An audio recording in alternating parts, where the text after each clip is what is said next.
one daily fantasy site, Prize Picks. What I love about Prize Picks is real sports knowledge meets real payouts. You're not competing against sharks, just the numbers. In basketball, points, rebounds, assists, baseball, hits, total bases. One swing can cash your pick.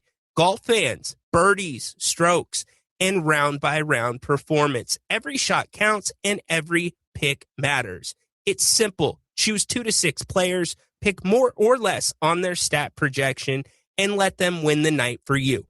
Download the Prize Picks app today using the code Rhino50 to get $50 in free play after you play your first $5 lineup. That's code Rhino, RYNO50 to get $50 in free play after your first $5 lineup. One app, over 100 sports. Pick, predict, cash, Prize Picks. Hey, folks, are you or do you know a veteran or family in need of a heating or air conditioning unit? I've got awesome news because DAS Mechanical is giving back by donating one to a veteran or family in need. Owner Nick Delancey and his family, hey, they're always looking to give back to the community, and they're excited to help out a veteran or family in need. Just go to dasmechanical.org and nominate yourself or, hey, someone you know to receive one. And yes, it comes with installation. It's very simple to enter. Go to dasmechanical.org. Click the 2026 HVAC System Donation tab. Fill out a very short 6-question nomination form. Nominate now at dasmechanical.org. DAS Mechanical, family-owned, locally owned, HVAC experts, serving Sacramento for years. For all of your HVAC needs, DAS will exceed your expectations. Once again, that's dasmechanical.org. You know that chair you sit in for the game and somehow wake up in hours later? That's the Z-Cliner by FlexSteel. This isn't just a recliner. It's a sleep chair built for real comfort. The Z-Cliner smoothly reclines into a zero-gravity position, giving you the support you need whether you're watching the late game, taking a quick nap, or sleeping through the night. FlexSteel combines the comfort of a premium recliner with ergonomic support designed for long periods of rest, not just sitting. From your head and shoulders to your legs and lower back, the Z-Cliner is built to help your body relax the right way. It's perfect for movie nights, overnight guests, or anyone who wants the flexibility of a chair that truly does more. And because it's FlexSteel, you get durable craftsmanship, smooth motion, and lasting quality you can count on. Watch in it, relax in it, sleep in it. The FlexSteel Z-Cliner. Your seat, your sleeper, your comfort zone.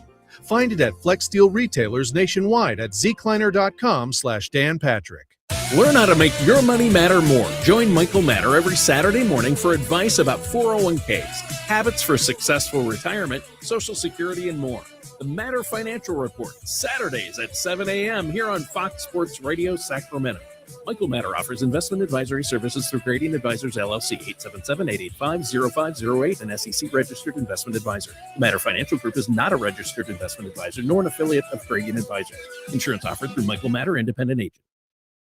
I love the exercise classes at the senior center, and I love eating healthy, but it can be expensive. BenefitsCheckup.org connected me to programs that help me pay for groceries. Visit BenefitsCheckup.org today. Supported by the U.S. Administration for Community Living.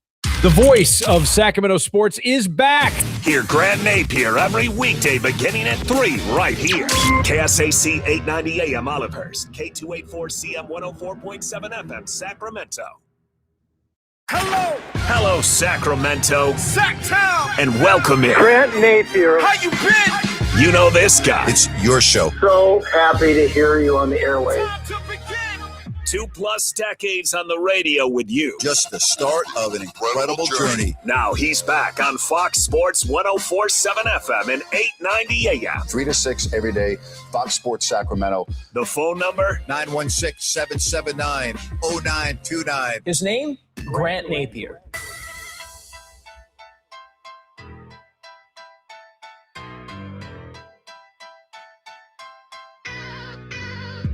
And a good afternoon, everybody. NBA leads me off. You know, we were talking about this 24 hours ago, and I said, you know, I just didn't think the Warriors would have it in them. Their championship run They understand what's at stake, meaning that, even if they win these 2 games, they're going to have to play Oklahoma City, blah, blah, blah. I should know better than to ever go against Steph Curry in a big game. Steph Curry is truly one of the best players of his generation. And once again, Steph Curry in prime time, when the season is on the line, shows how incredibly special he is. 27 of his 35 in the second half. The Warriors beat the Clippers 126-121. Draymond Green was able to lock down Kawhi Leonard in the fourth quarter, in which the Warriors outscored the Clippers 43-32. But Curry's 7th three-pointer of the game with under a minute left broke the tie, and the Warriors advance in the play-in, and tomorrow they will play Phoenix for the right to take on Oklahoma City. And how awesome would it be, regardless of whether it's a 4-game series or whatever the case may be, to see Steph Curry and Shai Gilgeous-Alexander go at it in a playoff series. Sign me up for that. Sign me up for that. So 126-121. And, when you think about greatness over a long period of time, Steph Curry, he's near the top of the list, isn't he? What he continues to do in the biggest of moments, in the biggest of games, it's the complete opposite of James Harden. Like, we talk about some of the best offensive players of their generation. I'm not a James Harden guy, but I have to recognize that in the regular season, James Harden would be in that category. James Harden is one of the best defensive players of his era. Offensive players of his era. He is. And I'm not a James Harden fan, but I have to recognize that during his era, he's one of the very best offensive players to have played the game, except when the games mean something, meaning the playoffs. Steph Curry does it during the preseason, the regular season, and the postseason, and he's still doing it even at this juncture of his career. Amazing. Plain and simple. And so the Warriors live to see another day. That day will be tomorrow, 126-121. And you tell me, you don't think the league wants to see the Warriors get in and play Oklahoma City? You better believe it. I'll tell you something else about the play-in games. They've been really good. They have been really good. I'm not crazy about the play-in games, but all the games have been right down to the wire. Maybe not the 76ers Magic, but it was close for a while.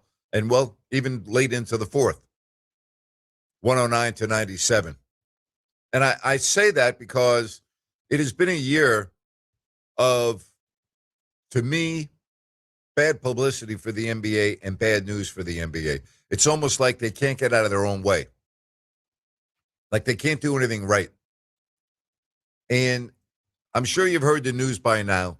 It's been talked a lot that Cade Cunningham and Luka Doncic won their appeal, and they now are eligible for postseason awards.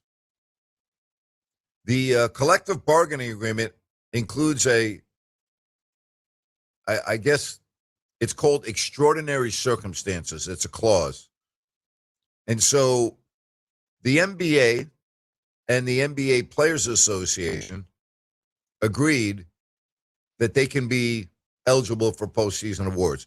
And it brings up the question, by the way, Anthony Edwards of Minnesota did not win his appeal, nor should he have won his appeal, in my opinion.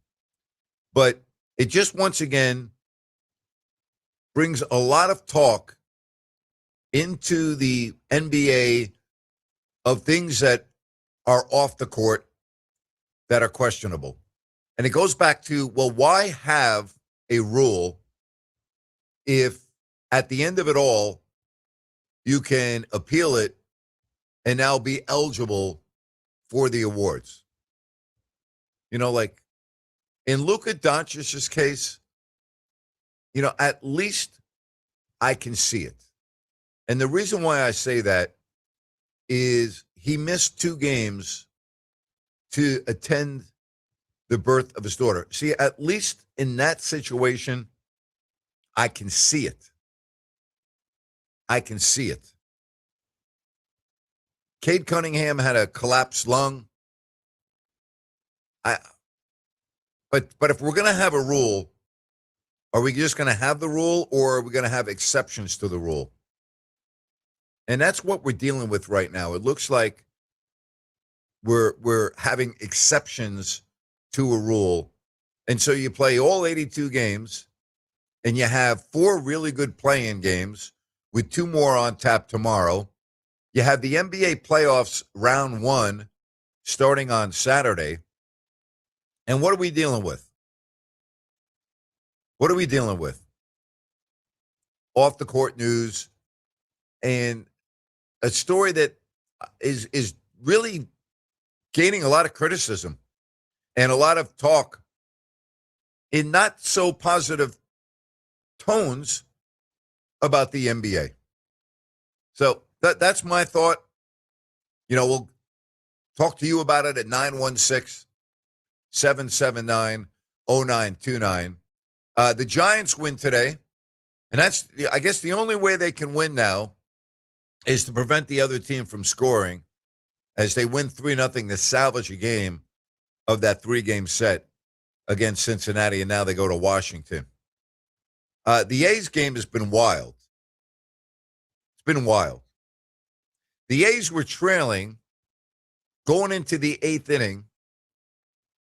Nick Kurtz, with a bases-loaded double, scored 3, and the A's went on top, okay, by the score of 6-5. What was the Achilles heel that we talked about with the A's all year? We were worried about their bullpen. So they're 3 outs away from taking the series from Texas and winning 3 of 4 and going up into first place by 2 games. And in comes the bullpen. And when I mean in comes the bullpen, to try to get a save. And what happens? The Rangers have already scored 4 times in the 9th. All right? Have already scored 4 times in the 9th. And they lead by the score of 9-6. Just can't do it. Can't do it. So, you know, what looked like could have been an unbelievable homestand, 2 teams tied for first, coming off that 5-1 road trip, and you're 3 outs away, and you bring in Sterner from the bullpen, and Texas scores 4 times, and they're still at bat. So, man, what a brutal way, and I'm not saying the game is over, but what a brutal way to close out a series early on, and again, very early, we get that, of 2 teams atop the division. But at least if you're looking at this from a Giants perspective, is that the only way they can win now, since they're not scoring? I mean, 3 runs in today's baseball is normally not enough to win a game. Not normal. I mean, if you just look at the scores today, Washington beat Pittsburgh 8-7. Detroit beat Kansas City 10-9. Angels beat the Yanks 11-4. Tampa beat Chicago 5-3. Milwaukee in a low-scoring game 1-2-1. But my point is, generally speaking, that's not going to get it done. But at least they get a W, because they are falling fast in the National League West. And we keep talking about this. They're in last place, and they are 8 games. All right? I take that back. 7.5 games behind the Dodgers. They're now 7-12. At least they're not last place anymore. That belongs to the Rockies at 6-12. So at least they got a W in Cincinnati. Something at least positive, maybe to build on, but I don't see it. Granted, the NBA's would love to have a guy like Mason Miller to close our games. Oh, my gosh. Oh, that's right. They had him and traded him. Giants win today. However, Bailey is still behind the plate when Susak is hitting the cover off the ball of a 500 average so far. I don't get that. I'm with you on that.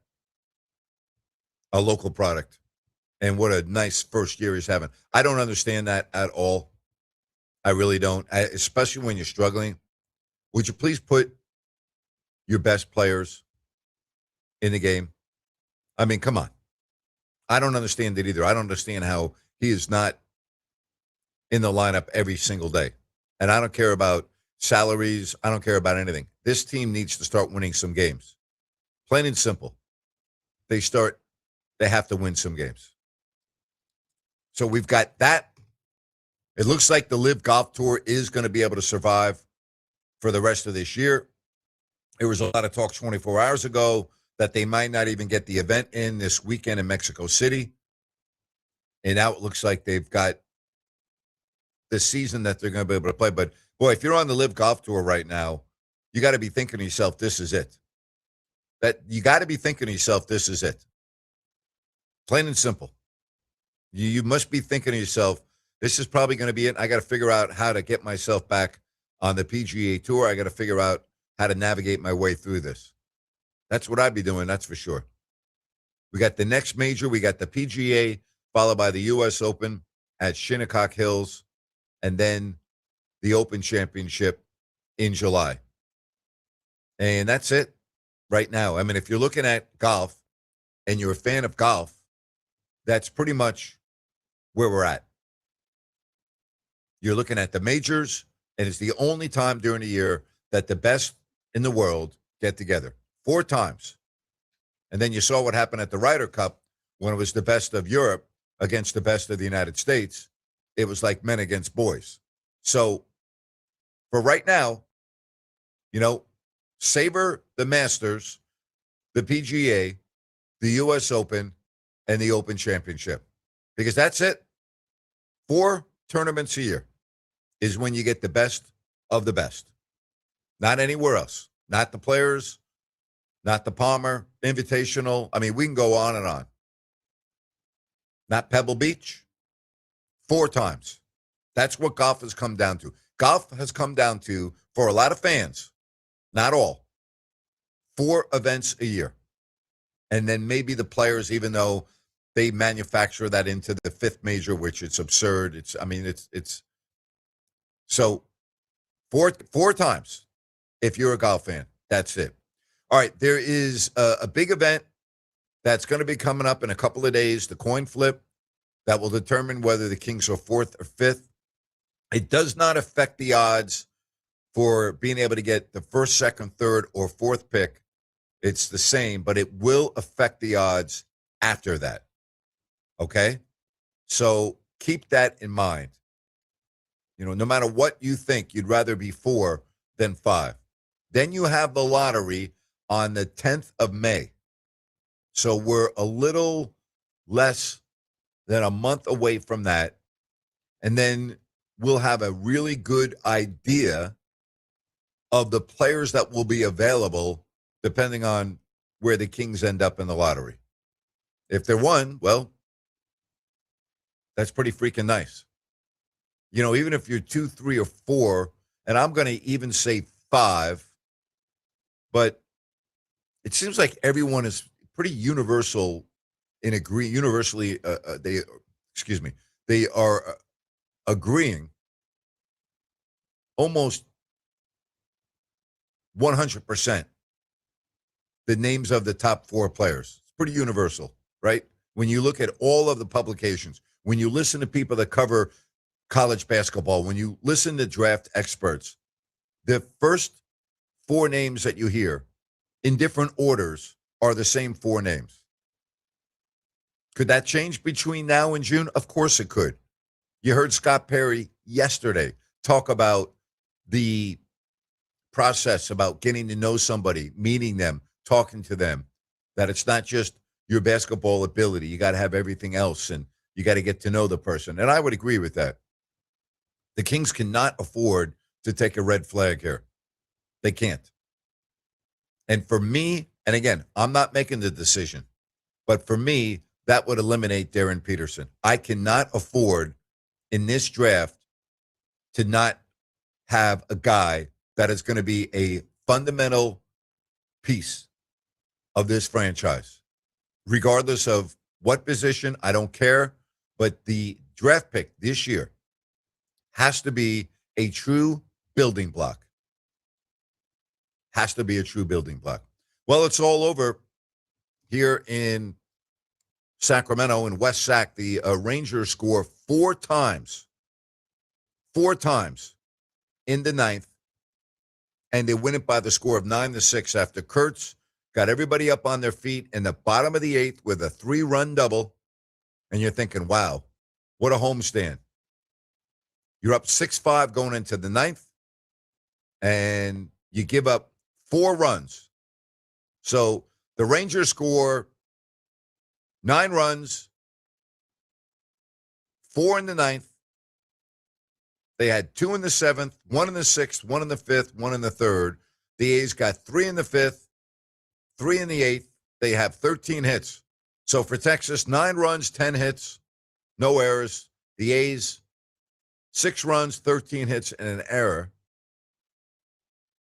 And so they split the 4-game set.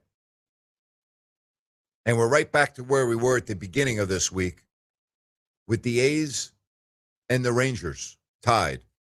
And I'll tell you, if you don't think that's a big deal, okay, and I know it's April 16th, so I don't want to go crazy here. Well, it's the difference between being tied and having Texas leave town 2 games out of first place. Both teams now 10-9. The Angels are 10-10. You think Mike Trout's on fire right now or what? Good Lord. The Angels beat the Yankees today 11-4. You know, we're not really talking about the Angels, but I got to tell you, when Mike Trout is healthy, I mean, unbelievable. Another home run today. I mean, he just destroyed Yankee pitching. Destroyed it. Destroyed it. Matter of fact, he and Aaron Judge, it was like a home run derby out there. Judge also hit another home run on the loss. But the Angels 10-10, the Yankees 10-9. But Mike Trout right now is on fire. You know who else is on fire? My man Rhino with Prize Picks. He's on fire. Absolute fire. We're not making it up. No. Sign up, download the Prize Picks app, use the code RYNO50, RYNO50 to get $50 in free play after you play your first $5 lineup. Follow me. Follow our little community that we've joined in there. You can see everything I'm doing under my username, Rhino in Sacktown. So what is Prize Picks? It's America's #1 daily fantasy site. You don't have to do daily lineups. There's no salary caps, none of that.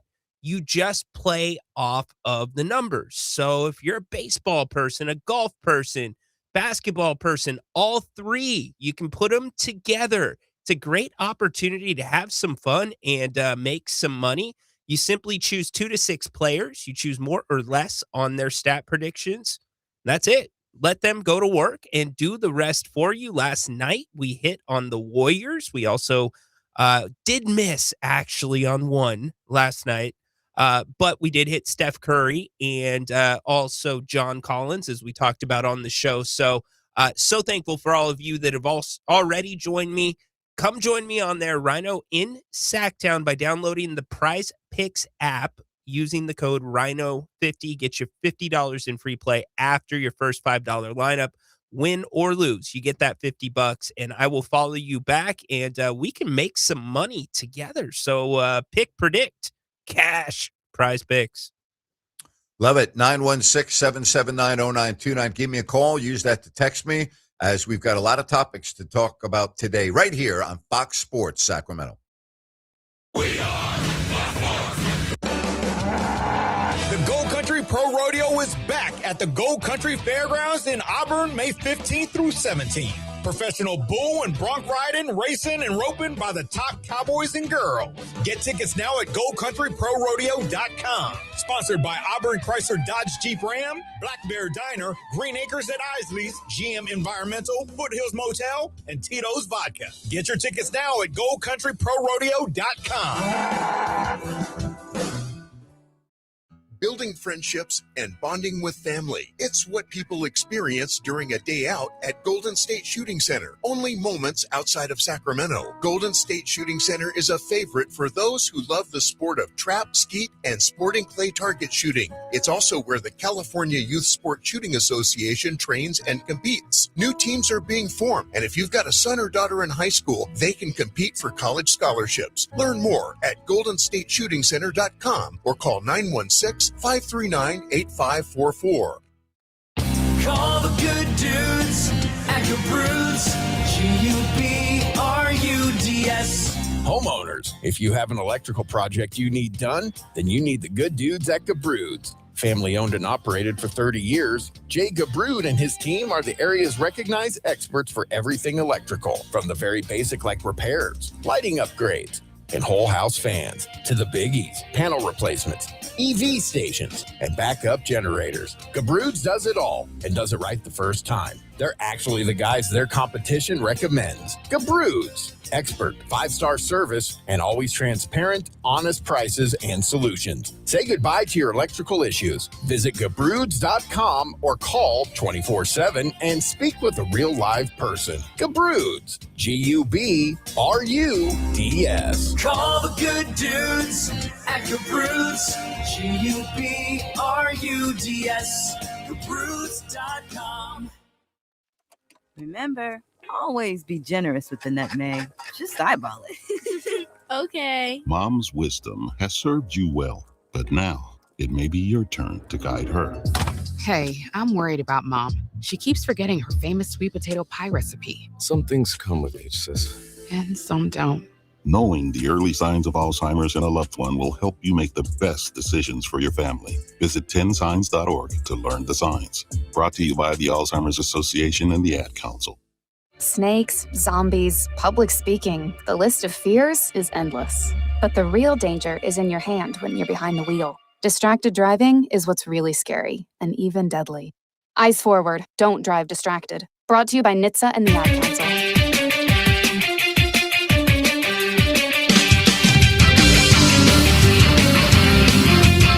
916-779-0929. Somebody said, so if the Kings end up fourth and Peterson is there, do they trade down or pick someone else if it were you? Well, I'm not trading down unless the deal is so ridiculously in my favor. I just think there are too many really good potential available players 5, 6, 7 deep in this draft.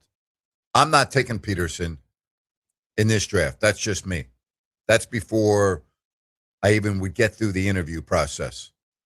The Kings obviously are going to look at him and they're going to talk to him and do their due diligence. But if it were me, no, I'm not doing it. I'm just not. I'm not going there.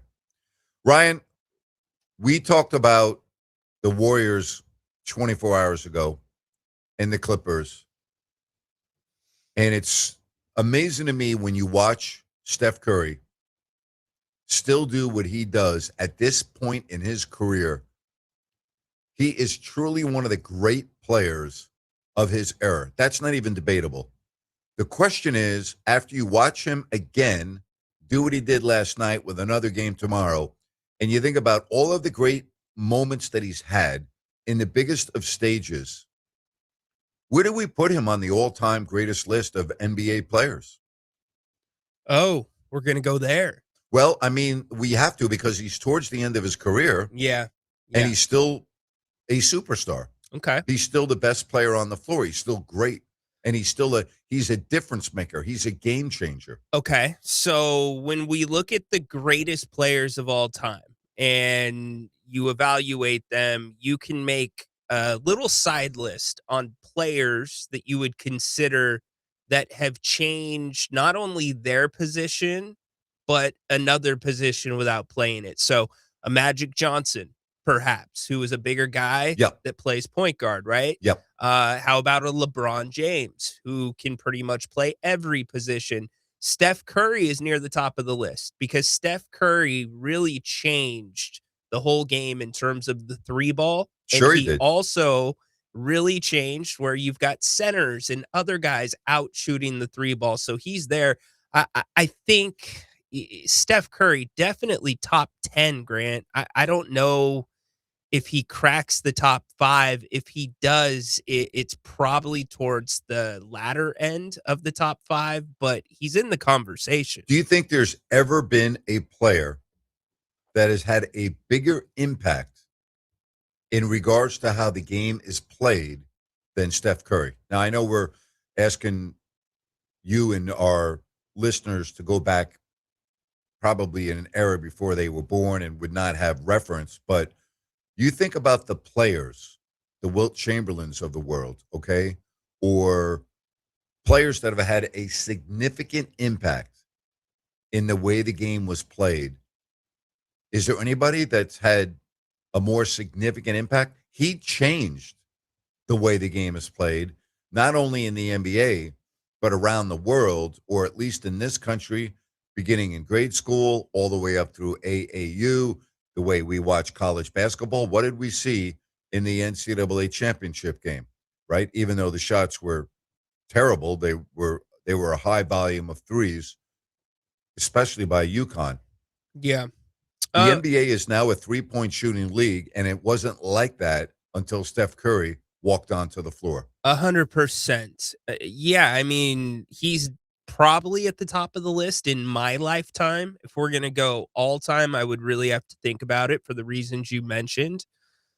You could also say that there's players that have dramatically changed the game in not a good way, if you want to do both ways. But yeah, Steph is at the top of the list without a doubt. I mean, here's the thing, how you were talking about James Harden, right, at the top of the show. Yep. I look at how Harden is one of those greater scorers, but it's a different type of scorer.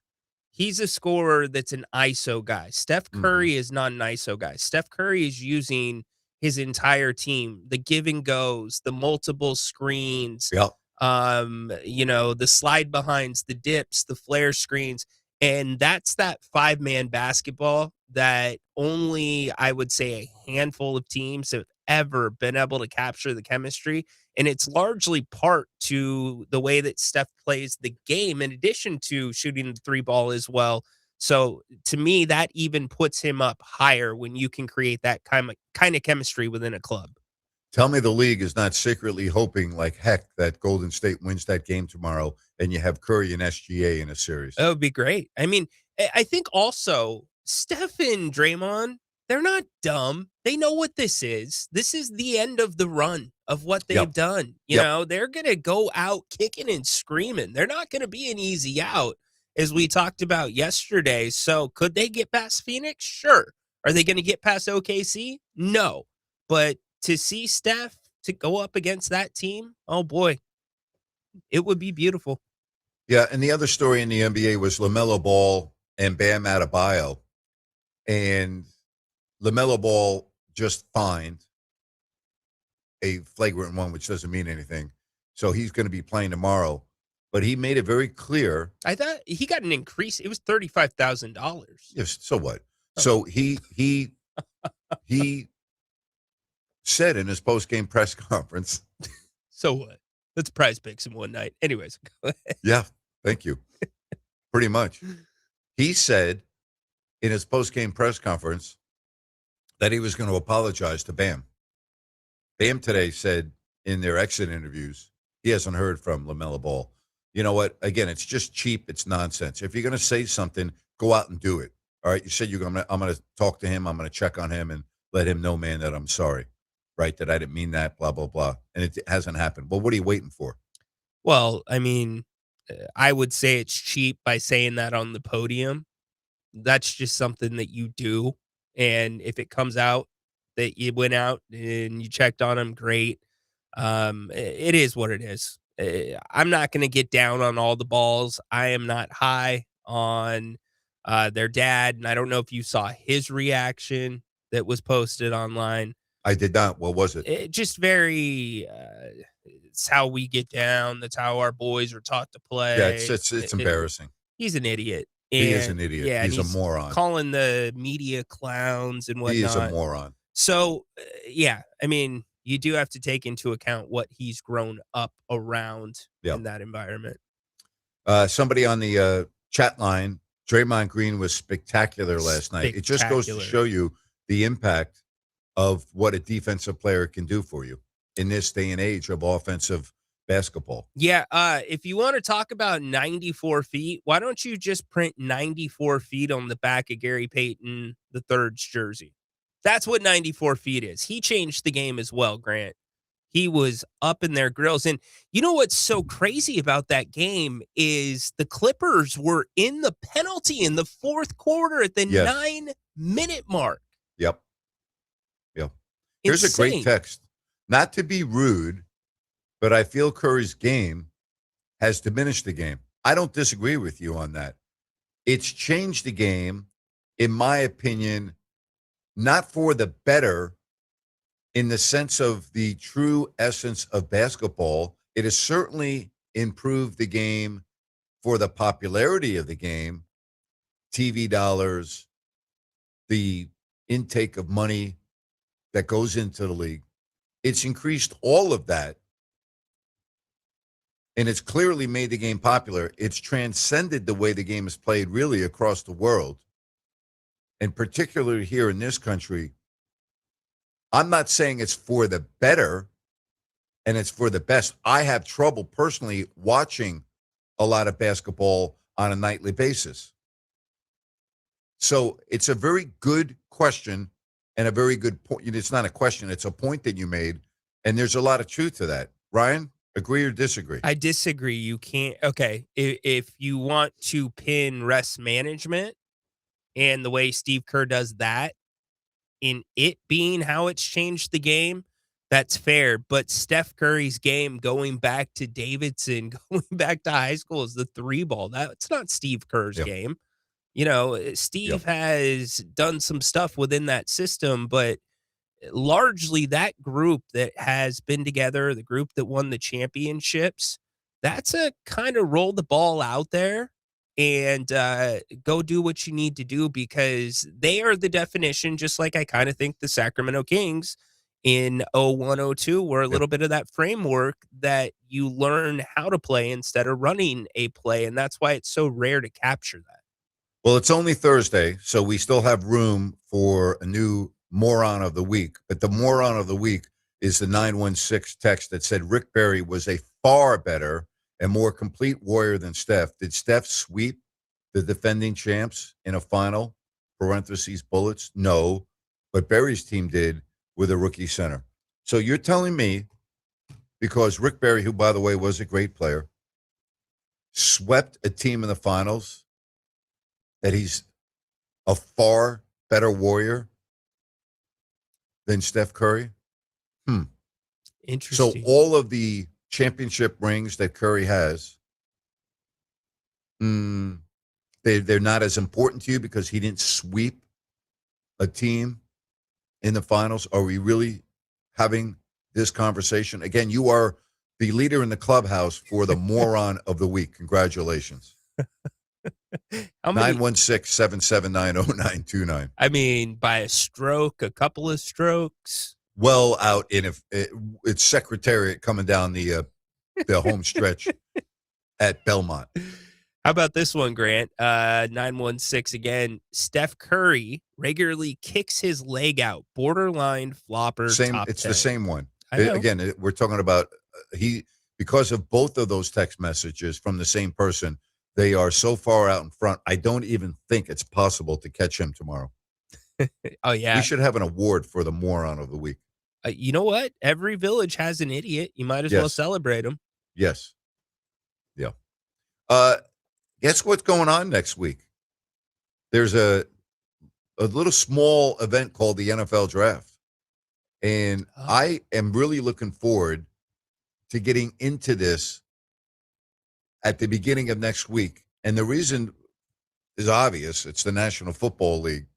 But I think after Fernando Mendoza is taken number one, this draft is going to be as exciting as any. And I'm going to get into that, okay, and talk about it in just a couple of moments. But first, I want to talk to you about Village Financial Group. And I've been talking about Spence and this family-owned local business since I came on the air on September 2nd. And I talk about like a difference maker. And when it comes to real estate, we know how important these transactions are. And we also know the difficulties that many people go through when it comes to buying a home or selling a home, or they think they're all signed, sealed, and delivered with their home equity line of credit. And then what happened? Well, Spence is going to take that out of the equation for you. He is a financing specialist. He's very creative. He has access to private money. And Village Financial Group, it's like a white glove boutique shop experience from the start line to the finish line and everything in between. Call or text Spence if you're in the market, buying a home, selling a home, home equity line of credit, all of your real estate needs, 916-805-4868. That's 805-4868. Also, you can go on their website and check everything out at vfgloans.com. That's vfgloans.com. It makes sense to call Spence at 916-805-4868. Village Financial Group, looking out for your best interest. Who do you think's going to go second in the NFL draft right around the corner? That's going to be very interesting because we know, barring a unforeseen turn of events between now and round one, Fernando Mendoza is going to the Raiders. What about after that? We'll talk about that next here on Fox Sports Sacramento.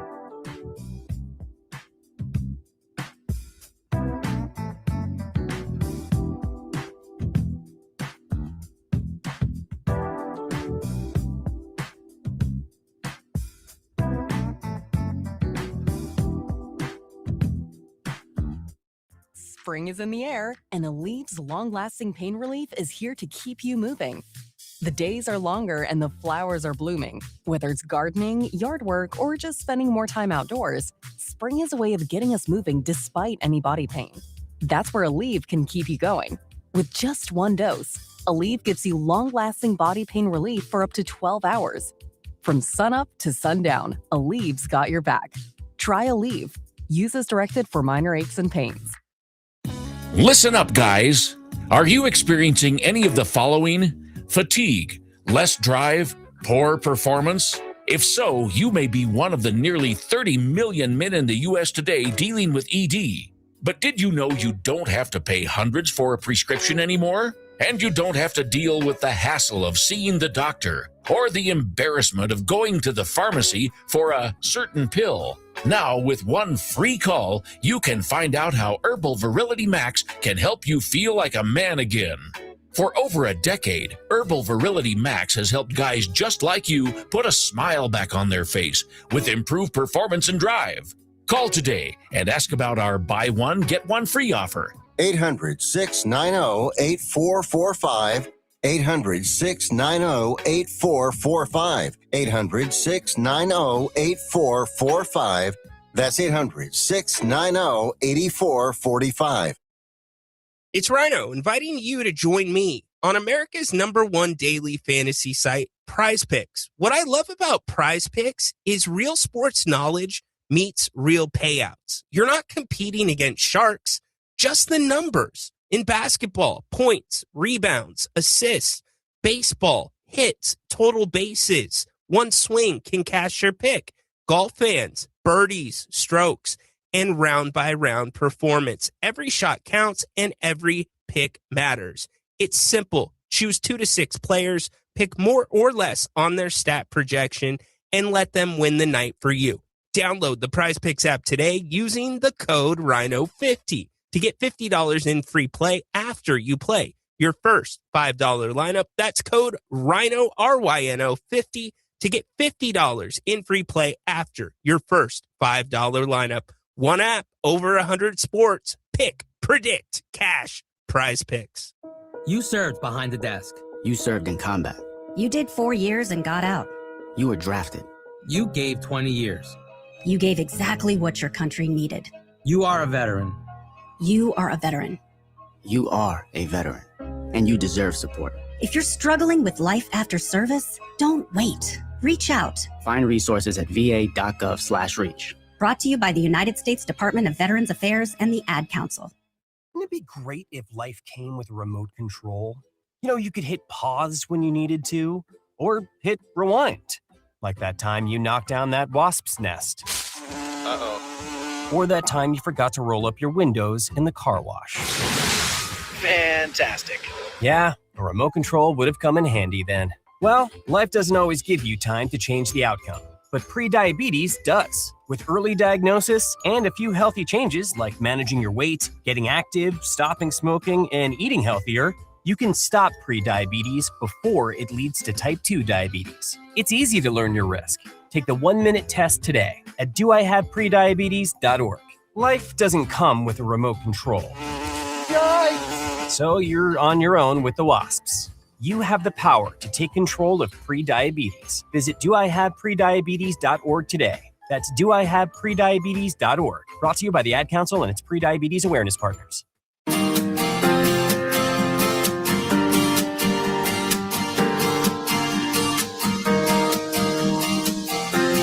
One thing that's pretty amazing about the NFL draft is that 4 players from Ohio State in almost 100% of the mock drafts, and those that cover the draft and know what they're talking about, have 4 Ohio State players going in the top 10, and most have going in the top 7.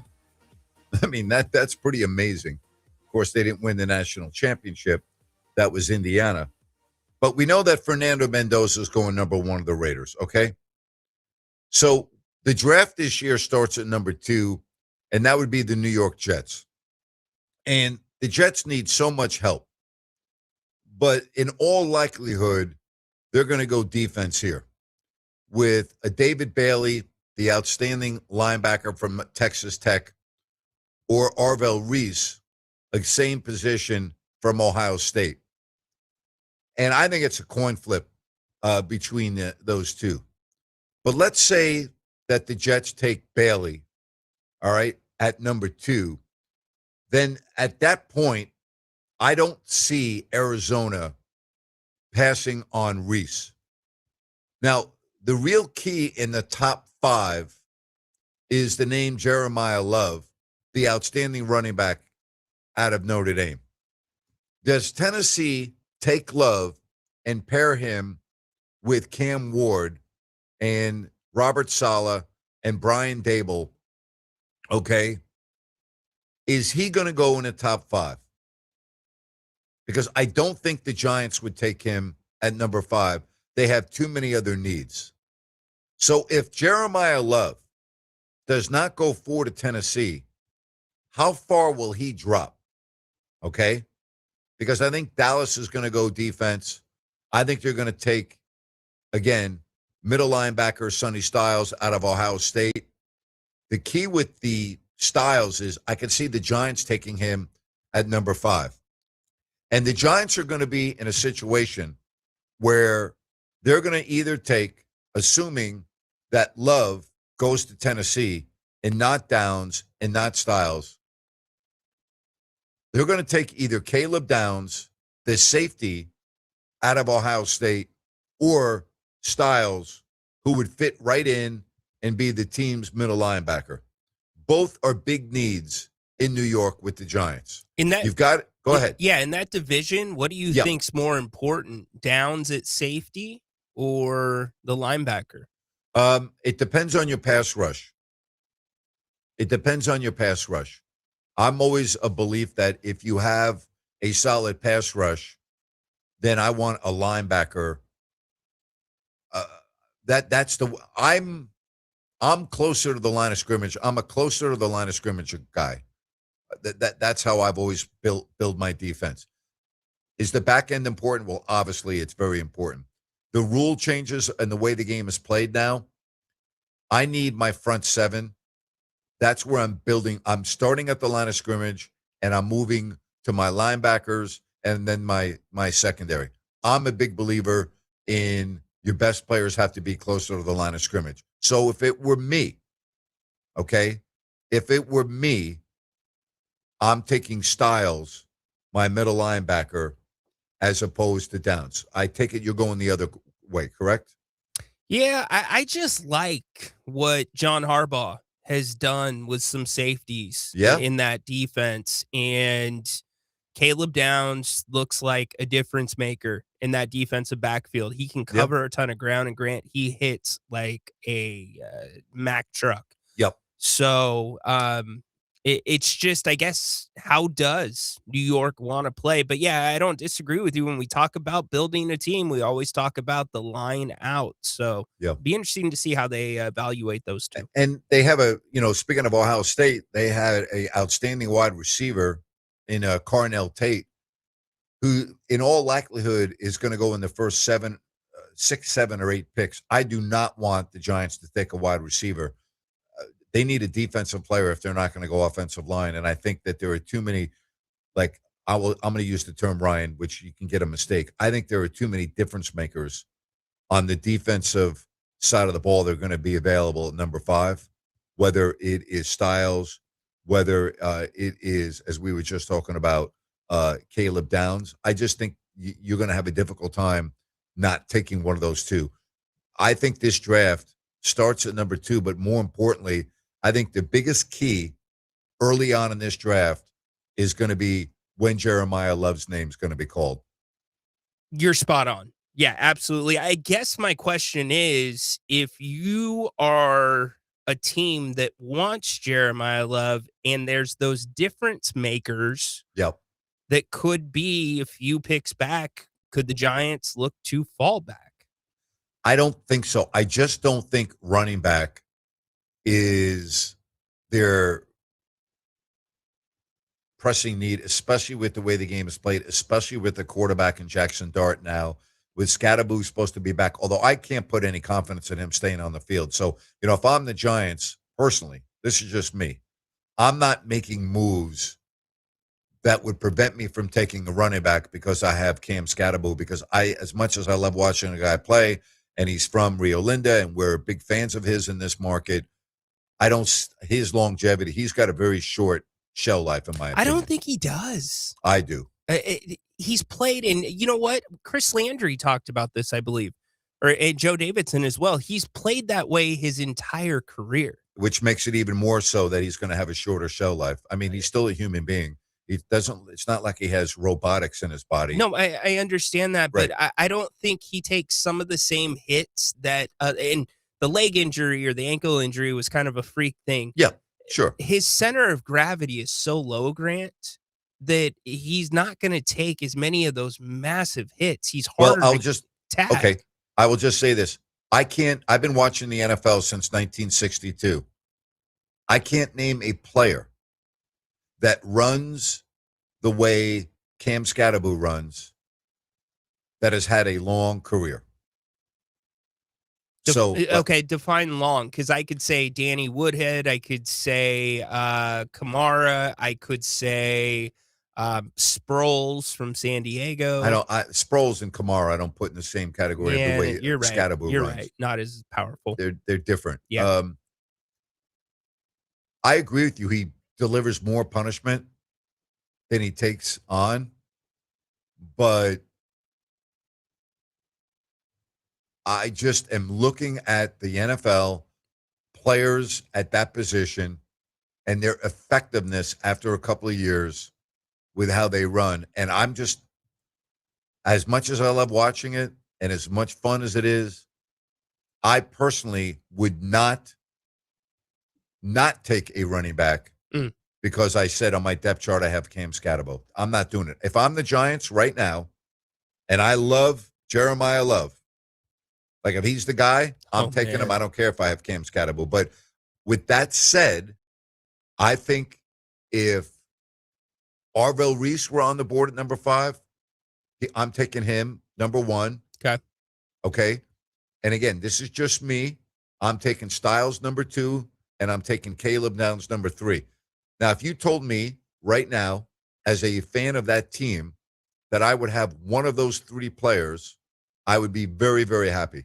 Very happy. I don't think you go wrong with either of those players. No, I think all 3 can be difference makers in much different ways. But all 3, I think, become staples on what the Giants do on whichever side of the ball they play. I mean, I saw Jeremiah Love play in person this season, and the size, the speed, and the power is incredible. I don't want to throw names around, but very not as thick, but it reminded me a little bit of Saquon Barkley. Yeah. And one of the reasons why I hesitate to take a running back that high is because of the position they play. Not because that position has been, quote unquote, devalued. It can be very valued. I mean, you look at Derrick Henry, you can look at Saquon Barkley last year. Nobody would say that the running back position last year in the NFL was devalued when you look at what Henry did and you look at what Barkley did. Okay, like they were the reasons why those teams went as far as, and they're Saquon, let's just call it the way it is. He's the reason why they won the Super Bowl. So I think you can throw that out the window. I just don't like their shell life and their injury rate. And for that reason, I'm going defense, especially if I have a lot of holes on that side of the line of scrimmage and I'm up in the draft. I've always felt, Andy Reid is living proof of this, you can always get a running back later on in the draft. And if you have a good offensive line, you can have a very, very significant running game. I thought that Andy Reid in Kansas City have a 3D printer that just print those guys out. Yeah, I didn't know but it was the true, draft. right? Yeah, they always find another Pacheco, etc. Sure. I mean, always, right? Priest Holmes, right? I mean, if you want to go back, I mean, we can go. We can keep on naming them. If you have a crafty quarterback, which is what Patrick Mahomes is, who also, how many first downs does he get with his legs? You have a similar quarterback in Jackson Dart. I'm not talking about similar in necessarily achievements on the field like Mahomes, but I'm saying, right, okay, like that helps your running game immensely. I just don't think it's a pressing need. And I'm looking at some of these other teams that are like the Jets. Okay, there's no way the Jets are taking Jeremiah Love at number 2. Would you agree? I agree. Okay, they have to go defense here, and whether it's I think David Bailey's going to be their guy. I just think he's got a little bit of an edge. That's where they're going to go. To me, the Jets are either going to go Bailey or Arvell Reese. Mm-hmm. They're going to take that position. The question is, on their board, do they have Bailey or do they have Reese that play the same position? A lot of the mock drafts, the consensus is they have Bailey at that 2 spot. Okay. Yeah. And then again, I think if you really want to think about it, because I think those 2 players are interchangeable at 2 and 3 with Arizona and the Jets. Like, in other words, I think both those guys will be off the board when Tennessee selects. To me, the draft really starts at number 4, even though I just said it starts at number 2. But I think both of those names that we just mentioned at the outside linebacker are going to go 2 and 3 or 3 and 2. And that's Bailey, okay, and Reese. I think they're both gone by the time we get to number 4, which is Tennessee. And then that is where the draft gets to me. It's the first big move of the draft. Does Tennessee go Jeremiah Love, or do they grab a Caleb Downs? Do they grab a Sonny Styles? Do they want a top-flight wide receiver for Cam Ward like Carnell Tate? How would Carnell Tate do next to Cam Ward? I mean, fine if they can protect Cam Ward, which they really couldn't do last year. Right. But you're looking at the long term here. You're looking at, it would be you hope they can build their offensive line. But, I mean, if you're thinking about a quarterback and a passing combination, Ward to Tate is very appetizing. No doubt about it. I would love to be a fly on the wall between Dable and Saleh. about do we go offense? Do we go defense? Because well, tell me, well, what do you think at 916-779-0929? That's 916-779-0929. Glad to have you with us. We've got 2 hours left on the show. Let's talk some NFL. Where do you think the 49ers go?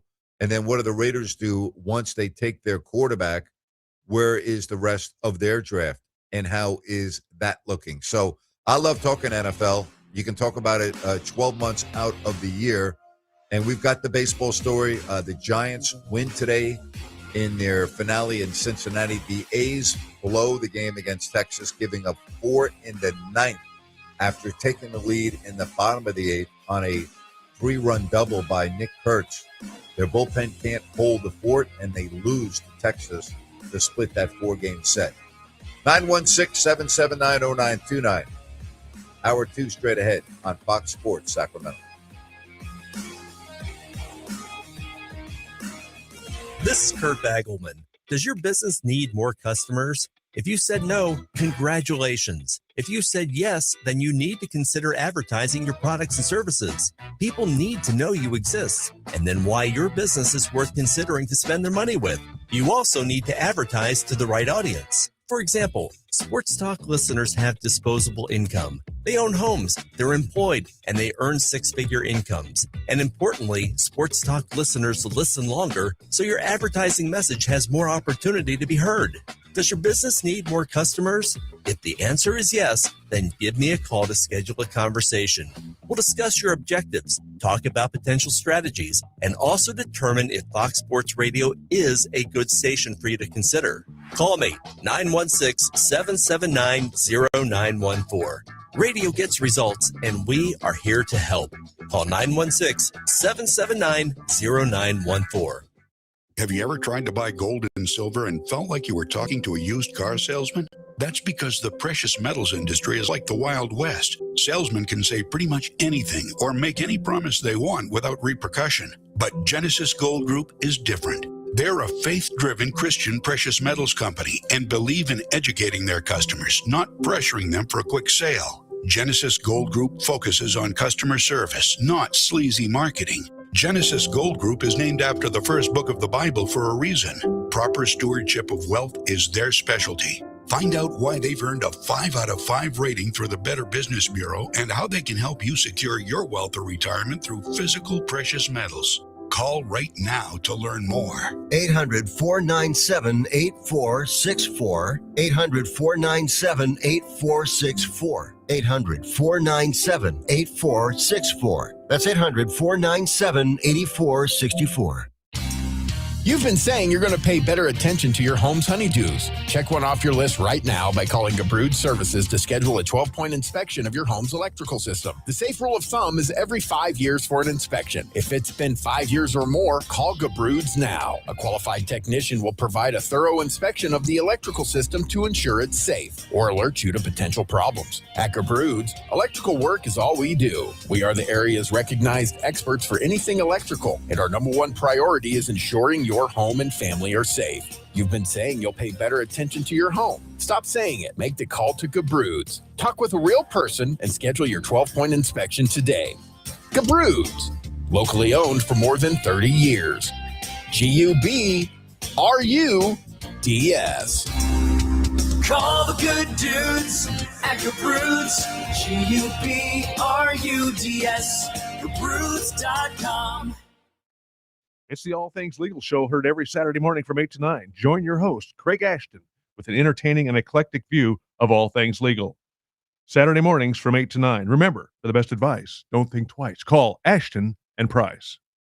Building friendships and bonding with family. It's what people experience during a day out at Golden State Shooting Center, only moments outside of Sacramento. Golden State Shooting Center is a favorite for those who love the sport of trap, skeet, and sporting clay target shooting. It's also where the California Youth Sport Shooting Association trains and competes. New teams are being formed, and if you've got a son or daughter in high school, they can compete for college scholarships. Learn more at goldenstateshootingcenter.com or call 916-539-8544.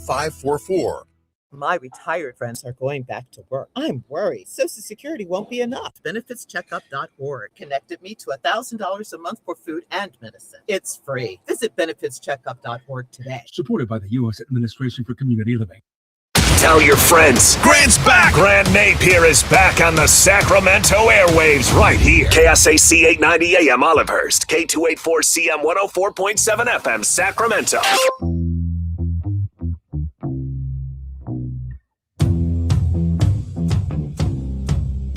Moving right along here, we've got a lot of things that we're discussing. The Warriors move on. They take on the Phoenix Suns tomorrow. You've got Charlotte, Philadelphia. Charlotte in Orlando. I'm reading these messages. Are you kidding me? How did Curry change the game? You're not serious by that, are you? You're joking, right? Please tell me you're joking. And that same individual says, was I not impressed with Draymond last night? Yeah, I was very impressed. They don't win the game without Draymond. I mean, what he did to Kawhi Leonard in the fourth quarter, of course I was impressed. And the 2 steals at the end of the game, it was spectacular. And then what about the winning mentality of Curry? Not impressed? Where are you coming up with this stuff? Are you just making up things? Like, why would you think that I'm not impressed about his winning mentality? Like, I don't know what else I can say about the guy at the beginning of my show that you didn't hear that would question, right? Make you question how I feel about the guy. Did you not hear what I said? I said he's one of the greatest players of his generation.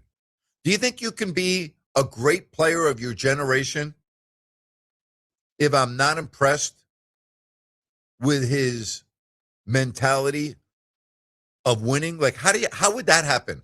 Like, wake up, would you please? Wake up. That just is unacceptable. Thank you.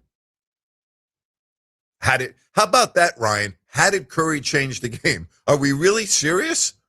Like, are these people living on Mars? I think they're throwing a little bait out there, Grant.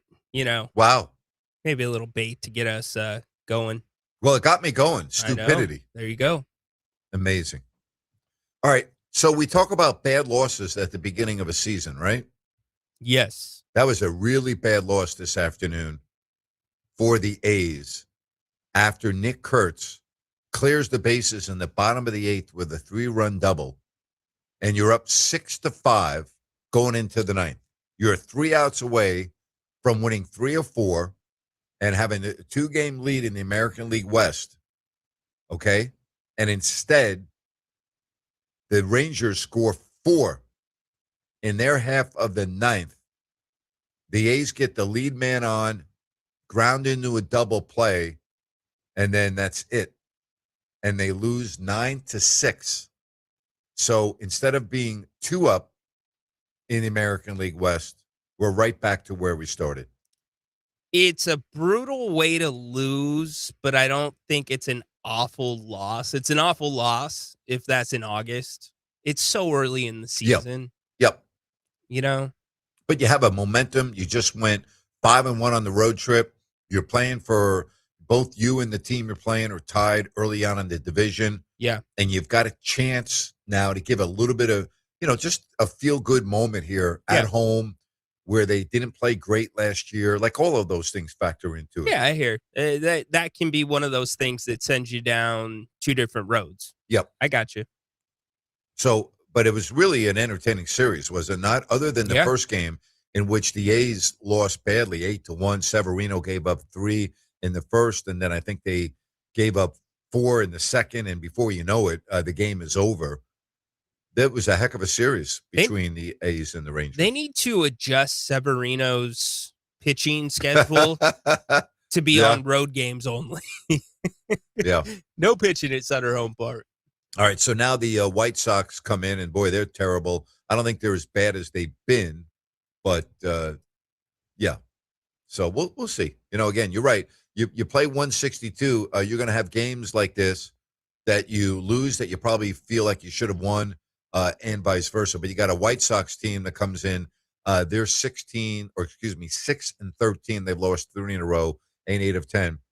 And they have the worst run differential in the league of minus 40. The one thing that concerns me a little bit, the A's are 10-9, but their run differential is minus 10. I think in all likelihood, I probably should wait 30 games before I really start using that as a barometer. But unless you're the Giants. Unless you're the Giants, which is a minus 24. And that, by the way, is not worse than the NL anymore. It's now Philadelphia at minus 25. Really? The Phillies? Yep. Wow. How about that? All right. I didn't ask you about this. How do you feel about Cade Cunningham and Luka Doncic now being eligible for postseason awards when the number 65 was there all year, and now all of a sudden these guys appeal and they're eligible for their awards? I don't like it. Yep. I don't like it. Look, I get a collapsed lung is a freak or an odd injury that you don't see that much in the NBA, but we've seen a lot of other serious injuries in the NBA that have excluded players. Luka having to go overseas for the birth of their child. I get it, Grant, but I don't like it. And I can tell you the betting market probably does not like it either. Yeah, I would think the betting market definitely does not like it. How does that impact all of that? I mean, because that's a whole nother side discussion, but it maybe should be near the forefront, correct? Absolutely, because when Luka hits his games where he is not going to be eligible for All NBA, not going to be eligible for MVP, then it's like, all right, I'm pushing him aside. I'm going to put a big bet on so-and-so. And now all of a sudden he's available again. It's not going to affect it because I don't think Cade's going to win it. I don't think Luka is going to win it, but it is a very bad precedent to set. To me, this is, all right, get rid of the rule or have the rule. There's nothing in between. You don't move the games because guess what's going to happen? It's going to be 60 games, and here comes an appeal. And quite frankly, when I saw it, I was a little surprised if this was a mechanism within the CBA that we have not seen it exercised, because we're in the second or third year of the CBA. Yeah, but it's the first year of the 65-game limit. Oh, that's right. This is the first of the 65. Thank you. Thank you. No problem. That's what I'm here for. Appreciate that. That's why they hired me. Napes knows it all. They hired me for that, and they hired you to send Prize Picks over the moon. Hey, Prize Picks is about to send me over the moon. Thank you. Should be paying them. Exactly. It will be your own private spacecraft, too. You won't even have to go for a ride. You'll own it. Exactly. I think, Grant. By the way, you don't need a passport to go into space. No, you don't. That's true. So I just want to let you know if that falls through, you can still go into space without a passport. Well, what if when I come back and land, I'm in international waters? That might then they'll send you right back into space, and they won't allow you entry into wherever you're at. How are they going to send me back to space?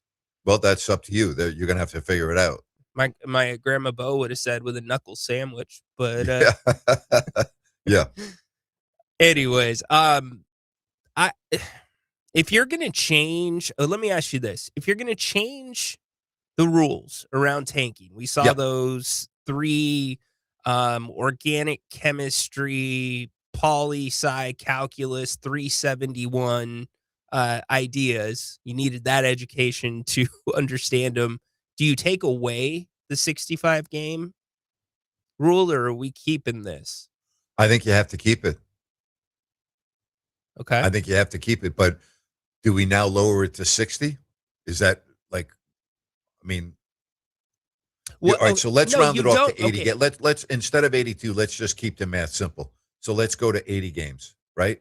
Are we talking about you need to play 3/4 of the season?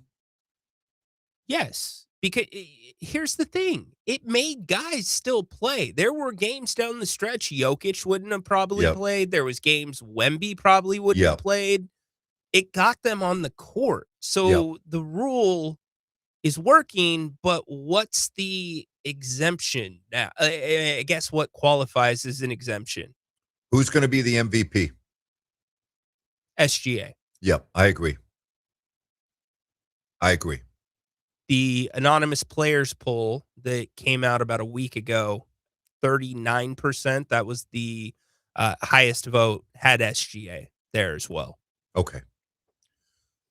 Bold prediction of this day, which maybe I should have waited till tomorrow. So if I'm jumping the gun here a little bit, I apologize. And the reason why I say that is we don't still know the full playoff picture because you have Charlotte and Orlando and Golden State and Phoenix. Okay. So there are still 2 playoff spots up for grab.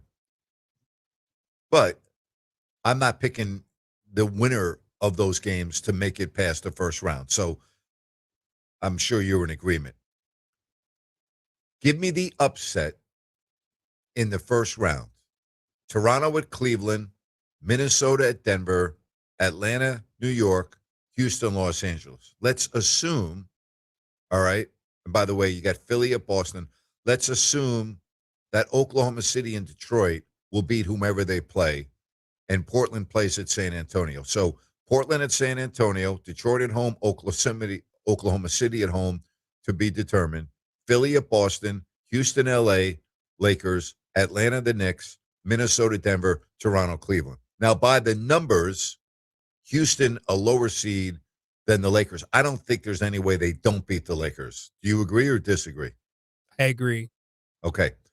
Give me the upset, because I can't really call that upset because I think they're favored because of the injuries. Toronto at Cleveland, Minnesota at Denver, Atlanta, New York, Philly, Boston, Portland, San Antonio. Do you see any upsets there? Yeah, I see 2, both in the East. Atlanta over the Knicks, which we talked about yesterday, and Toronto over Cleveland. Okay. I'm with you in Atlanta, New York, but I don't think it's going to happen because I just don't think Atlanta has the experience / I don't think they're ready for that just yet to go in that atmosphere with the Knicks having home court and beating the Knicks. I think that's an animal that they have never experienced, and I just don't know if they're going to be able to handle it. So I still think the Knicks are going to prevail. And what was the other one you said? I'm sorry? Toronto over Cleveland. Okay. So let me ask you this, and I know it's the regular season, but we didn't think the Spurs were ready to beat OKC 4 or 5 matchups. Correct. On that stage and in that arena. Yeah, but the Spurs have something that no other team in the league has, and his name is Victor Wembanyama. He is such a different type of a player. No one else in the league can do what he does. So that's a little bit of a different situation. Yeah. Peter Anderson in the YouTube chat says upsets Portland over the Spurs. I just don't see it. I think it's going to be a good series. Portland, and maybe if they had Dame back, which they are not going to have him back,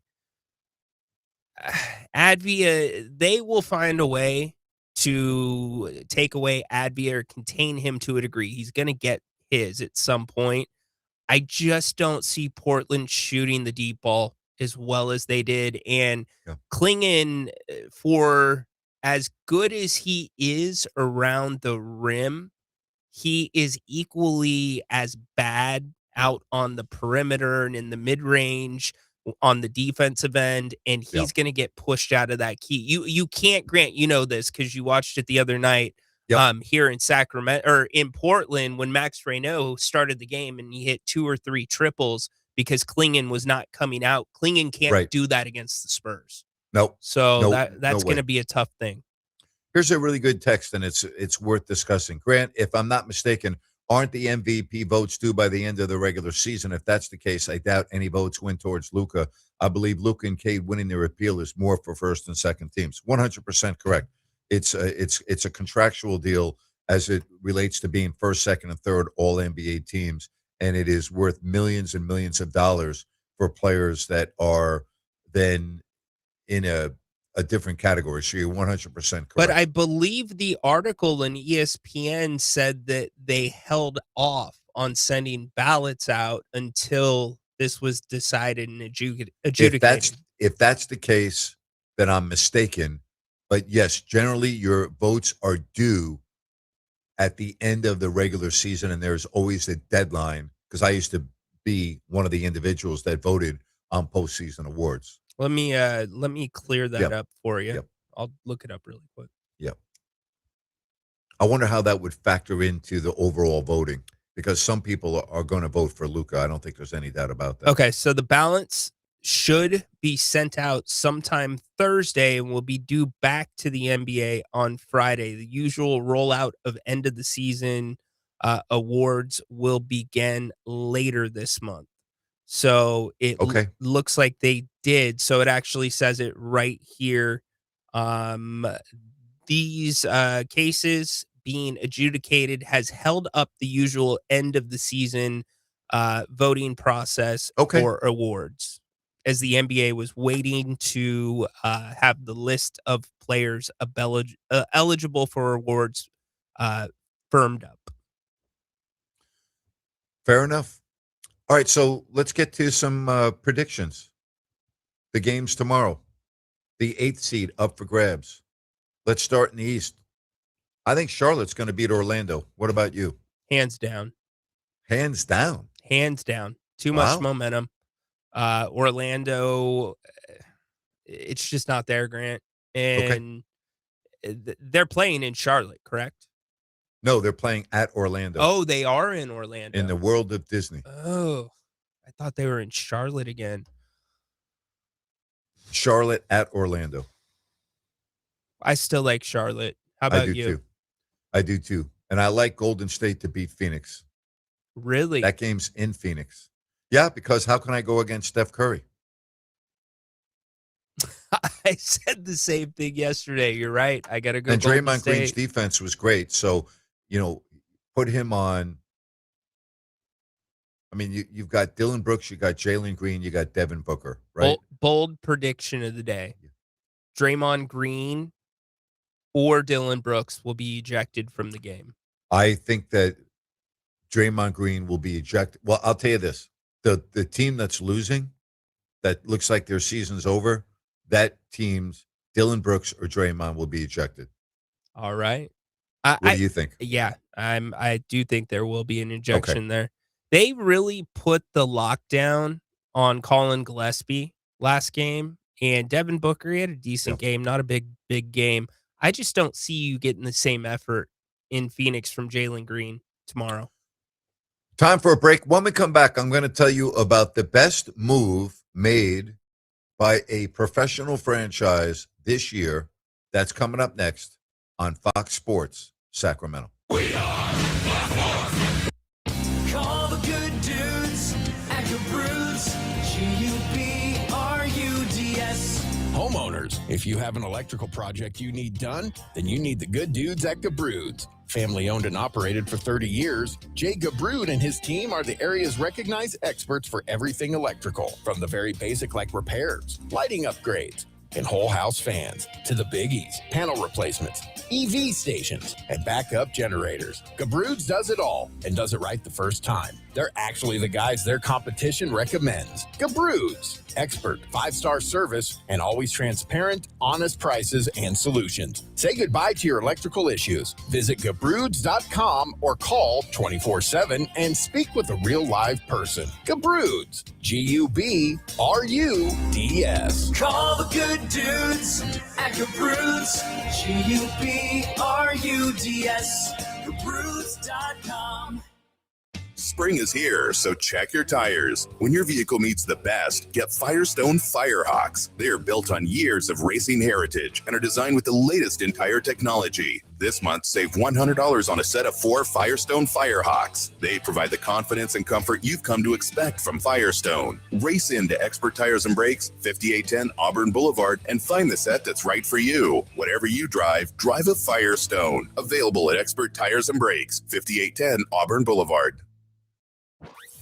Did you know we're on YouTube? Fox Sports Radio. You can find all of your favorite shows on YouTube. Look at us. We're waving at you right now. Did you know that you can find the best clips and the best videos from your favorite shows? All the interviews, clips, everything is there. This is why you're the smartest listeners in the world. Completely agree. Because you went to YouTube and you searched Fox Sports Radio. And you are the ones that hit the subscribe button and the notification bell. You're the ones that watch videos from Two Pros and a Cup of Joe with Jonas Knox, Brady Quinn, and LeVar Arrington. You can't even make this up. Dan Patrick, Colin Cowherd, Stu Gatz and Company. Live. That's so good. Cavino and Rich. Oh, yeah. The Odd Couple with Rob Parker and Kelvin Washington. The Jason Smith Show with Mike Harmon. Think about that for a second. And the Ben Maller Show. Fox Sports Radio. On YouTube. Wow. By searching Fox Sports Radio. Check us out on YouTube. Subscribe. Hit that thumbs up icon and comment away. Out here in the middle of all these acres, it can feel like you're the only person on Earth. And sometimes that's how it feels when you're going through tough times. Trouble sleeping, your mind racing. So what do? We get help. There are people in our community who are here for us. Sometimes just talking to someone can make all the difference in the world. Find more information at loveyourmindtoday.org. That's loveyourmindtoday.org. Brought to you by the Huntsman Mental Health Institute and the Ad Council. The regular season in the National Hockey League wraps up tonight. Then we get the best playoffs of the year, in my opinion, the Stanley Cup playoffs. So, 2 weeks ago, a little more than 2 weeks ago, the Vegas Golden Knights were clinging to the final guaranteed playoff spot in their division because the top three teams from each division go into the playoffs. They were clinging to that last spot, and their entire postseason was in jeopardy because of the tight race with the wild card. They had 8 games left, and they ended up firing their coach, Bruce Cassidy, with only 1 day off between games. They brought John Tortorella in from Florida, meaning that's where he was living. He was just getting ready to purchase a boat and enjoy boating, and he ends up being hired by the Vegas Golden Knights with 8 games left. 2 of those games were on the road at Edmonton, the first-place team in their division, and at Colorado, the team with the best overall record in the National Hockey League. In the 8 games, they won 7. They didn't lose any in regulation, and they lost 1 game in a shootout to Seattle. They got 15, 1-5 of an available 16 points. They end up winning the division for the 5th time in their short tenure in Vegas with 95 points. Best decision of a team in the world of sports, the Big Four, this year. That's amazing. You fire your coach, you got 1 day off, and you go from 3rd to 1st, end up with 95 points, finish ahead of Edmonton, finish ahead of Anaheim, win on the road against Colorado, who is dominating the NHL this year, win against first place Edmonton 5-1 on the road, win all of your other games except for one in which you lost in a shootout, and you've got incredible momentum going in to the playoffs. Rhino, that is a bold move that paid off big time as we head into the postseason. Rhino is filling out his passport application. It's no problem. What do you think about that? Is there a better move that was made this year in pro sports than Vegas? What do you think? 916-779-0929. That's 916-779-0929. 0929. Said I agree from the 916, the Hawks could upset the Knicks. Well, all teams can upset the other team. So, yes, that is very possible. All right? Very possible. Here's an interesting one. Do I think the Magic need to break up Paolo Banchero and Franz Wagner? You know, you got to look into it. You got to look into it. I think you're going to have a new coach next year. I think that coach right now, the leader in the clubhouse, I think is going to be Tom Thibodeau. And I could see that happening. Here's one for the NFL draft from the 916. As a Niners fan, I love having Shanahan as our head coach, but I do think he has a blind spot when it comes to the O-line. He is so confident they can get the ball out of the quarterback's hands so quickly. They do not need to invest heavily in the offensive line. I believe this continues to haunt them during the playoffs. Maybe, but he's not the one that's drafting the players. That's John Lynch. So, I mean, I think you're giving him too much there of the blame. I really do. I'm not so sure that is, Kyle Shanahan as much as it is John Lynch. Now, do they work hand in hand? They do, but, that's Lynch as the general manager's job. So I don't think that's the reason why they lost to Seattle last year in the playoffs. Like, I don't think that's their offensive line is the reason why they lost. But your point is an interesting one. And I agree with you about Shanahan and the way the quarterback releases the ball. I think there's a lot to that. I really do. All right. 916. All right. 779-0929. All right. Rhino is done filling out his passport application that was due on the 2nd of this month. That's going to cost him dearly at Bennett's for everyone. Yeah, dearly. So what about that? You had 8 games left. You fired your coach. You were clinging to a playoff spot, and you get 15 of an available 16 points. Go 7-0-1. The only loss is a shootout to Seattle. Win at Edmonton in first place. Beat the number 1 overall team, Colorado, in their building, and end the season with that momentum. Best move of the year? I mean, maybe you could say the Denver move, but that did not pay off in a championship. No, that was last year. Oh, that's right. Best move of this year. Yeah, there hasn't been that many really big moves, but no, it's a great time to get hot. It was a smart decision. I would defer to you on how bold of a decision it is in regards to hockey and that late in the season, but whatever it takes. Your buddy Georgie, he knows what he's doing. Yeah. Kelly McCrimmon and George, they have done a tremendous job there. George was the general manager until I think 3 years ago, and then elevated himself because he wanted Kelly to be a GM. He was an assistant GM and put him in that chair, and then George became the president of hockey operations.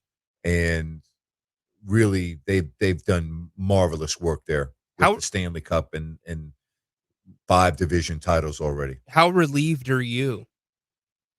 Oh, you think? I had George on the show right after the Olympics, and they go into their biggest nosedive in 10 years. Did you get the coach fired, Napes? Is that on you? Bruce, I'm sorry. I'm talking to Bruce Cassidy. I apologize. Man. I may have. You know what? You talk about the domino effect, pros and cons of the players playing in the Olympics. They had 9 players in the Olympics.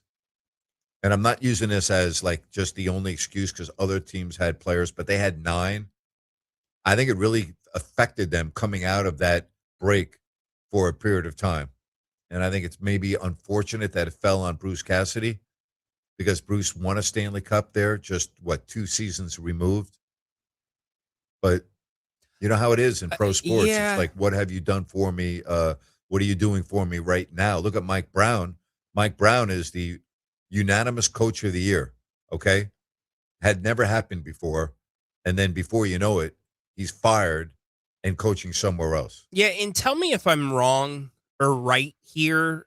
I wonder if when you have 9 players that go to play in the Olympics, They're probably not playing the exact same roles because they're playing with the best hockey players in America. Not only that, they're all on different teams with different coaching philosophies and everything Exactly. else. So I Yeah. wonder when you come back to your team if there's that pseudo home run derby effect where it takes a little bit to Maybe. get back comfortable in a Maybe. different role. Yeah, it could very well be. All I know is there's a thing in sports called the standings, and their position in the standings went from really precarious to really, really good Yeah. in a little more than 2 weeks, with the only change being the coach. Yeah. And also, just think about the momentum. Think about the just dump that you probably had between playing in the Olympics, winning the way you do. You go to the State of the Union, and then it's boom, back to hockey. And like you're coming down still probably off that, and then you've got to get right back up. Yeah, the Stanley Cup playoffs. So you'll be getting the virtual reality goggles out this weekend. Oh, no doubt about it. And you'll be sitting behind the goal. Absolutely. Is that the place you like to be, behind the goal? I do like behind the goal. I think it gives you a good look. Now, when there is a timeout or it is during the period, timeout, break, whatever you want to call it, I will go to the suite because then I can see the whole arena. I can see what the people below me are doing. It's fun. Here's something else when you sit behind the goal. If you're right behind the goal, you've got a great look. And I experienced this when I went to a Dallas Stars game, and I was sitting in the first row behind the glass. And the four times a period, they come out with the shovels to scrape off the ice shavings.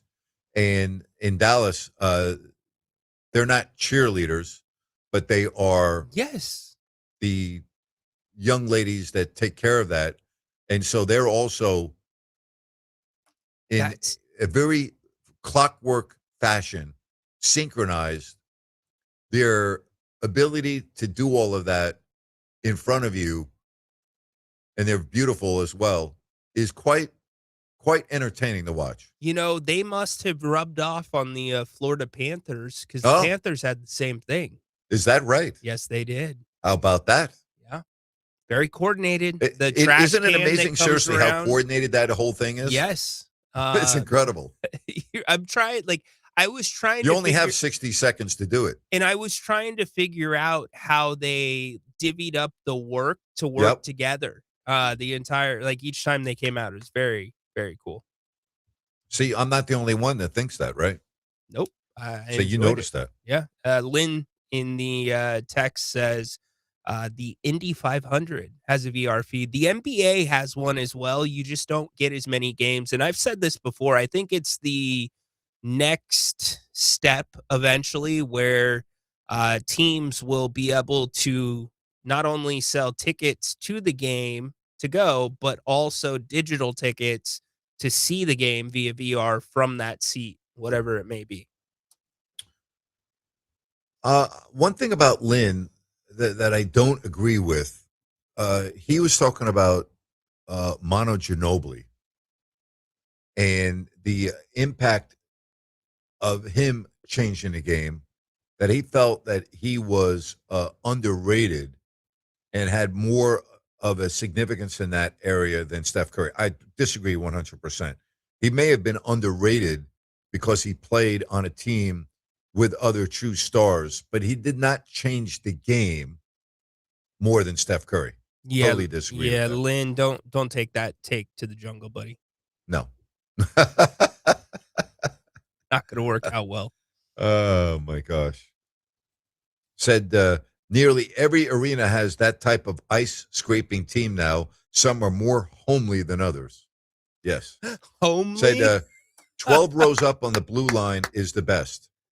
I got to tell you, I enjoy sitting behind the goal too. I think it's phenomenal sitting behind a goal. It's not phenomenal if all of the goals are scored at the other end of the ice all game, but it is pretty amazing. It really is. It's a lot of fun. You can also do a thing where it is rotating you depending on where the puck's at. Come on. Yeah, no, it'll rotate you from behind each goal and at each blue line as the puck goes up and down. You know what, man? I'm just gonna have you over. I'm gonna throw these goggles on you. Okay. And you might leave with my headset. I will never watch sports the same again. Is that what you're telling me? Or hockey? No, because you've been to too many games. You're still going to watch the same, but it is a different experience. I would say for somebody that has never been, I would love to get your take because you've been to so many. You've been to the best arenas. You've been to the biggest games. I've never been to one. So for me, it's my orientation to an NHL game. I used to sit behind the goal at the old Chicago Stadium in their press box, which was not that far off the ice behind the goal, or one of their press boxes. And it was the best seat ever for hockey in the old Chicago Stadium. It was unbelievable. And you always wished that they had a Canadian team there because they had the best singer in the world singing the national anthem and the Canadian anthem. It gave you chills. And the organ at Chicago Stadium and the music, and it was vintage sports is as good as anything you could ever watch in your life. Is it that a hockey game at the old Chicago Stadium? Is it that famous Chicago singer that he did it for the Bears game in the playoffs where he just I forget the individual's name. He's unbelievable. Yeah. That was, when the NBA schedule used to come out, I used to look at three things. Okay. Number one, when are we in New York? Number two, when are we in Miami? And is there a day off before so we can go on our 8-hour boat excursion on the day off and I can drink 23 Coors Lights? And the third thing was, when are we in Chicago and do we have a night off? And then I would look at the hockey schedule and see if the Blackhawks were playing. And I would be like, yes, hockey in Chicago. All right, we'll be back. Wrap up hour number 2. Don't forget Grant's Rant is coming up at 5 o'clock right here on Fox Sports Sacramento.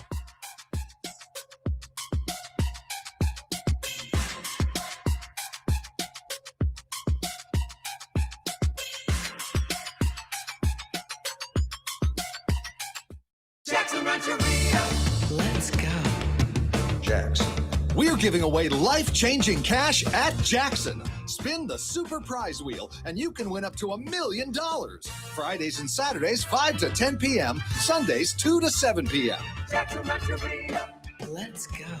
Buckle up, because we're also giving away an RV this Memorial Day. Earn entries now playing your favorite games, and be here 8 p.m. for your chance to win.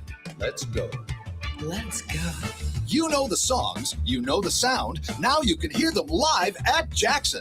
Eagles tribute band One of These Nights is live June 13th. And our tribute series is packed with iconic rock. Journey Revisited, Skynyrd and Friends, CCR, and more. Let's go.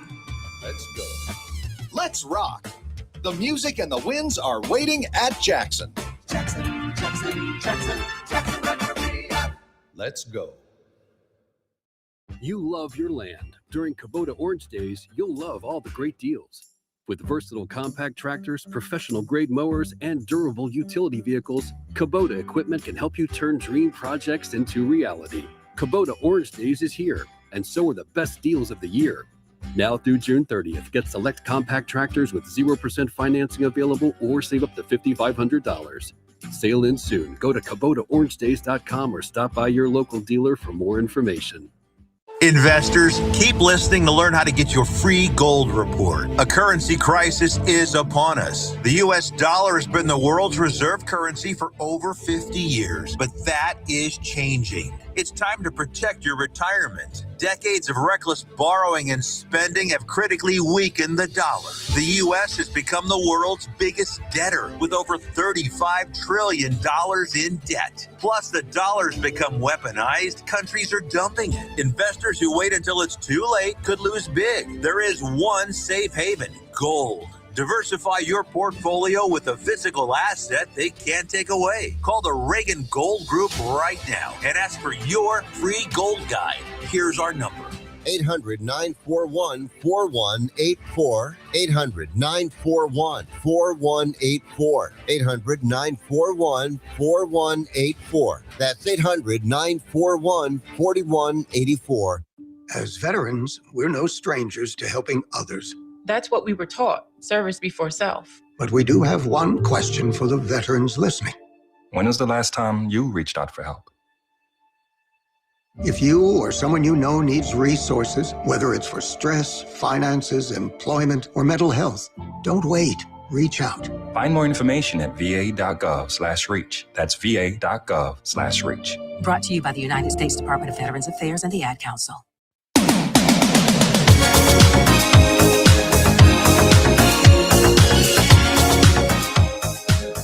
Question: have I ever sat behind the bench at an NHL game? I feel like the players' height to block your vision isn't worth the price. I have never done that. I don't think the players would be as much, even though they're skating on and off the ice. I think it would be the coach and the trainer and the assistant coach, could possibly block your view. I wouldn't like that personally. It would bother me, but I've never sat there for an NHL game.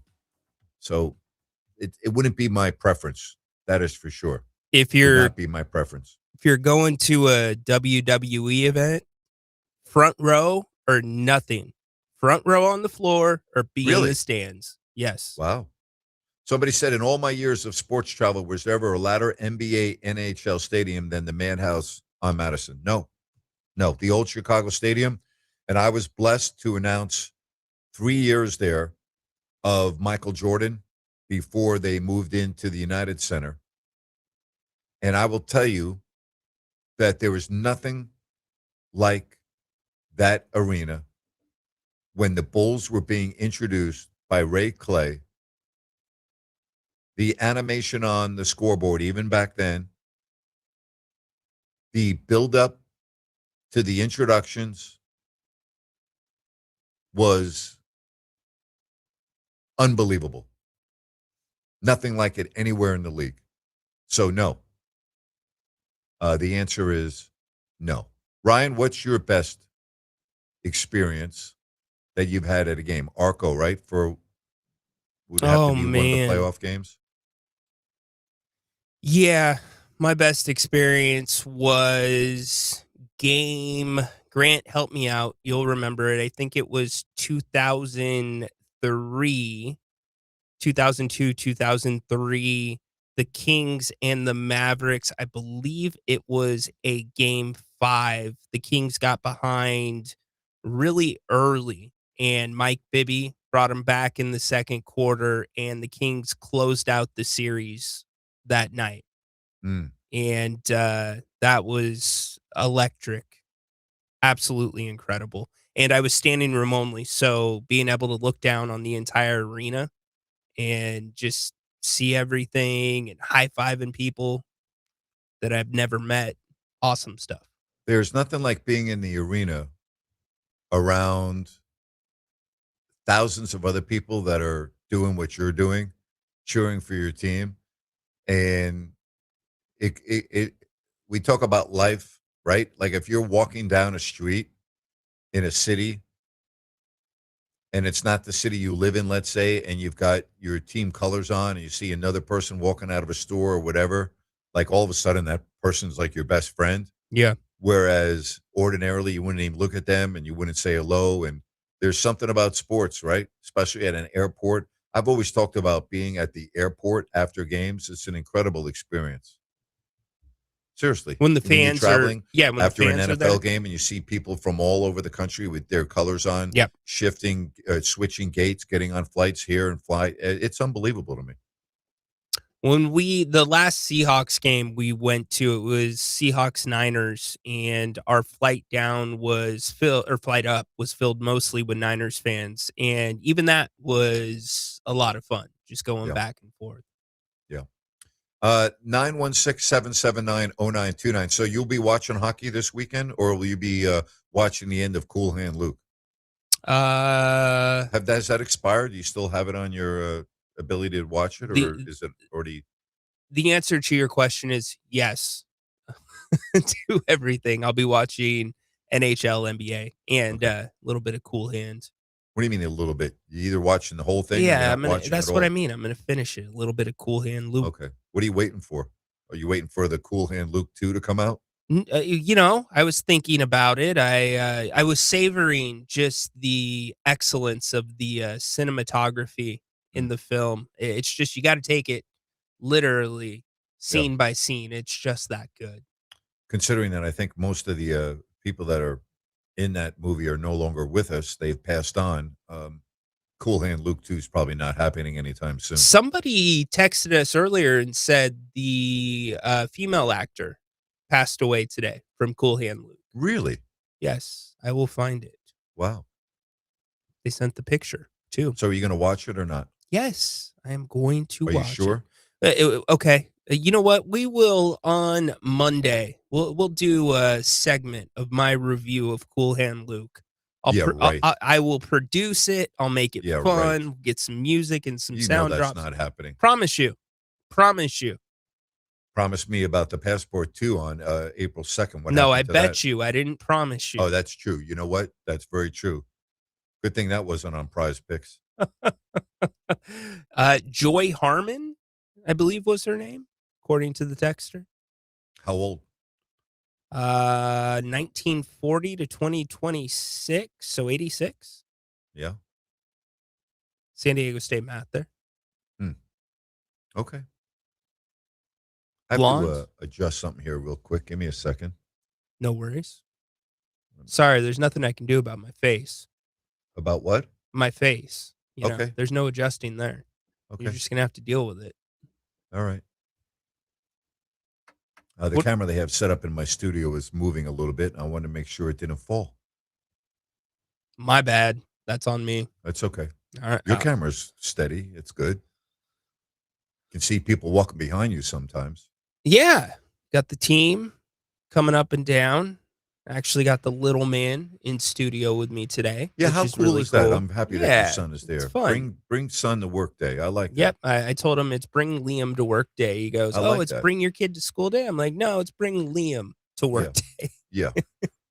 He's actually bumped Basically, I've got no one to watch the kid. Can you go to work with daddy? Sure, no problem. You know what, though? I made it worth his while. We went to a nice lunch. It is one of his favorite places. We went to the card shop, got a couple new packs of Pokemon cards.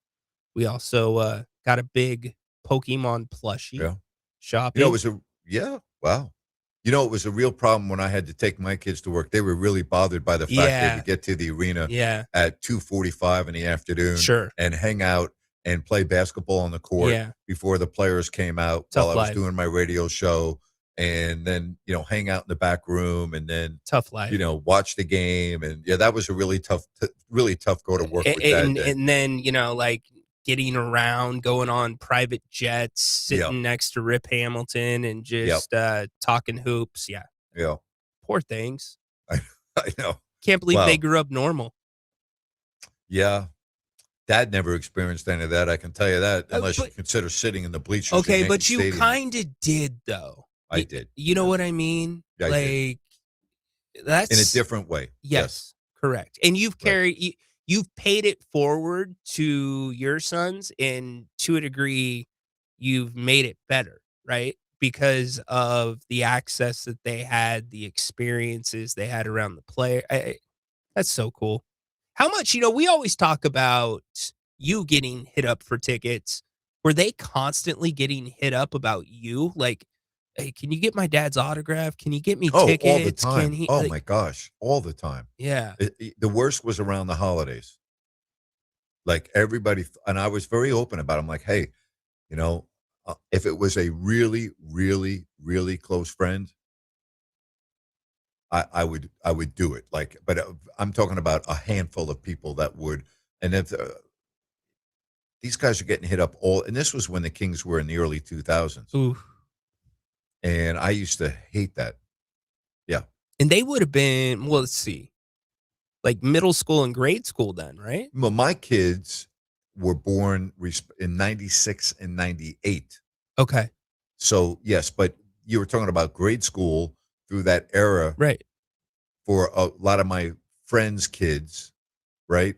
Oh, it's great. Can you get this little jersey? I mean, I'd literally walk. I mean, you know what I mean? Like, I would hate that. And I would, if it weren't like one of my very best friends, I would say, I'm really sorry I can't do that. Yeah. You know? That's the last thing I ever wanted to do. I was not a fan of that. Not a fan. Not a fan at all. And the reason for that is I always respect the player's space. Yeah. And like even though I work with the team and I'm traveling with them, it wasn't something that I was comfortable in doing. Even though I knew they would do it. See, you know what I would have done? I would have been like, hey, Mike, I'm really sorry about this. Jerry he doesn't have it to come up to you. Can you sign this for Jerry, please? Now, the one thing I was comfortable in doing, if there was a disadvantaged youth, somebody that was being honored in a way at the game, that would come up to me, I would take that individual right up to the player and have them take a photo with them so that they would have a keepsake forever. I did that quite often. That's actually. Awesome. I always tried to do that. Always. Before I used to have, there's still to this day, Bill listens to the show a lot. He may be listening right now. Bill would come to the game with his son, young, and they would always get there early, and Bill would want to take a picture with me and his son all the time.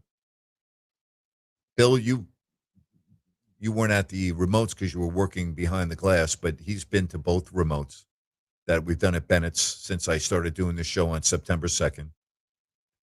And I then would take his son and have him sit in Jerry's chair and put the headset on as a 6-year-old and a 7-year-old. Wow. And they still have pictures from those days. And watching them grow up, and it's pretty amazing. Pretty amazing. That's the good stuff. Yep. So that is the good stuff. And the memories. And, I think about some of the young people that I've met throughout the years with their moms and dads at the games and watching them grow up and get married and have their own families now. It's very cool. I still see a lot of these people and used to see them. But even when I'm back in Sacramento now, it's great to be able to run into them periodically. So it's great. Love doing that. 916-779-0929. Grant's Rant is coming up right around the corner. We've got that, and then we've got the final hour of the show. Baseball again. Giants win. A's lose a crusher, giving up 4 in the ninth as they took a 1-run lead into the ninth, and they end up losing to Texas 9-6 to split that series. The Giants now move on with their road trip into Washington after losing 2 of 3 to Cincinnati. They're not in last place anymore. That belongs to Colorado, but they are still 7 back in the loss column of the Dodgers. We've got the NFL draft that we're going to be zeroing in on. We spent some time this hour going over what we think are going to be 5 of the 6 top picks. We wrap up the week tomorrow. Tonight at 7 o'clock, I will be on YouTube and X. We will be having a open forum Thursday show. That is tonight on YouTube and X, 1 hour after I get off the air here. And then speaking of the 6 o'clock hour, right here on Fox Sports Sacramento, the first hour of my show is always replayed at 6 o'clock. So if you're a little bit late to the show, no problem. No problem at all. You'll be able to listen to the replay beginning at 6 o'clock. 2 hours in the books, 1 hour remaining. right here on the Grant Napear Show, Fox Sports, Sacramento.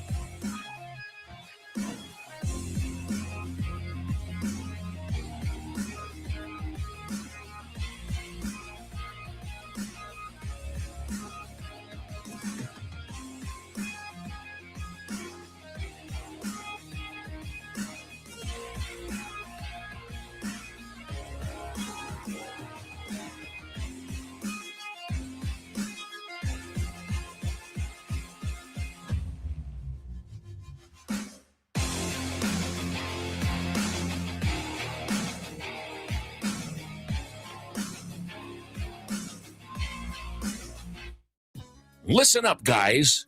Are you experiencing any of the following? Fatigue, less drive, poor performance? If so, you may be one of the nearly 30 million men in the U.S. today dealing with ED. But did you know you don't have to pay hundreds for a prescription anymore? And you don't have to deal with the hassle of seeing the doctor or the embarrassment of going to the pharmacy for a certain pill. Now, with one free call, you can find out how Herbal Virility Max can help you feel like a man again. For over a decade, Herbal Virility Max has helped guys just like you put a smile back on their face with improved performance and drive. Call today and ask about our buy one, get one free offer. 800-690-8445. 800-690-8445. 800-690-8445. That's 800-690-8445. Are you or do you know a veteran or a family in need of a heating or air conditioning unit? If so, go now to dasmechanical.org and nominate yourself or someone you know to receive one with installation being donated by our neighbors at DAS Mechanical. We all know this past year has been tough for some in our community. Nick Delancey and his DAS family want to give back, and they're excited to give back, just like this, to help out a veteran or family in need. It's very simple to enter. Go to dasmechanical.org, click the 2026 HVAC System Donation tab, and fill out a very short 6-question nomination form. That's dasmechanical.org. Click the 2026 HVAC System Donation tab and fill out the short form. DAS Mechanical, family-owned and proudly serving our community for years. Nominate now at dasmechanical.org. That's dasmechanical.org.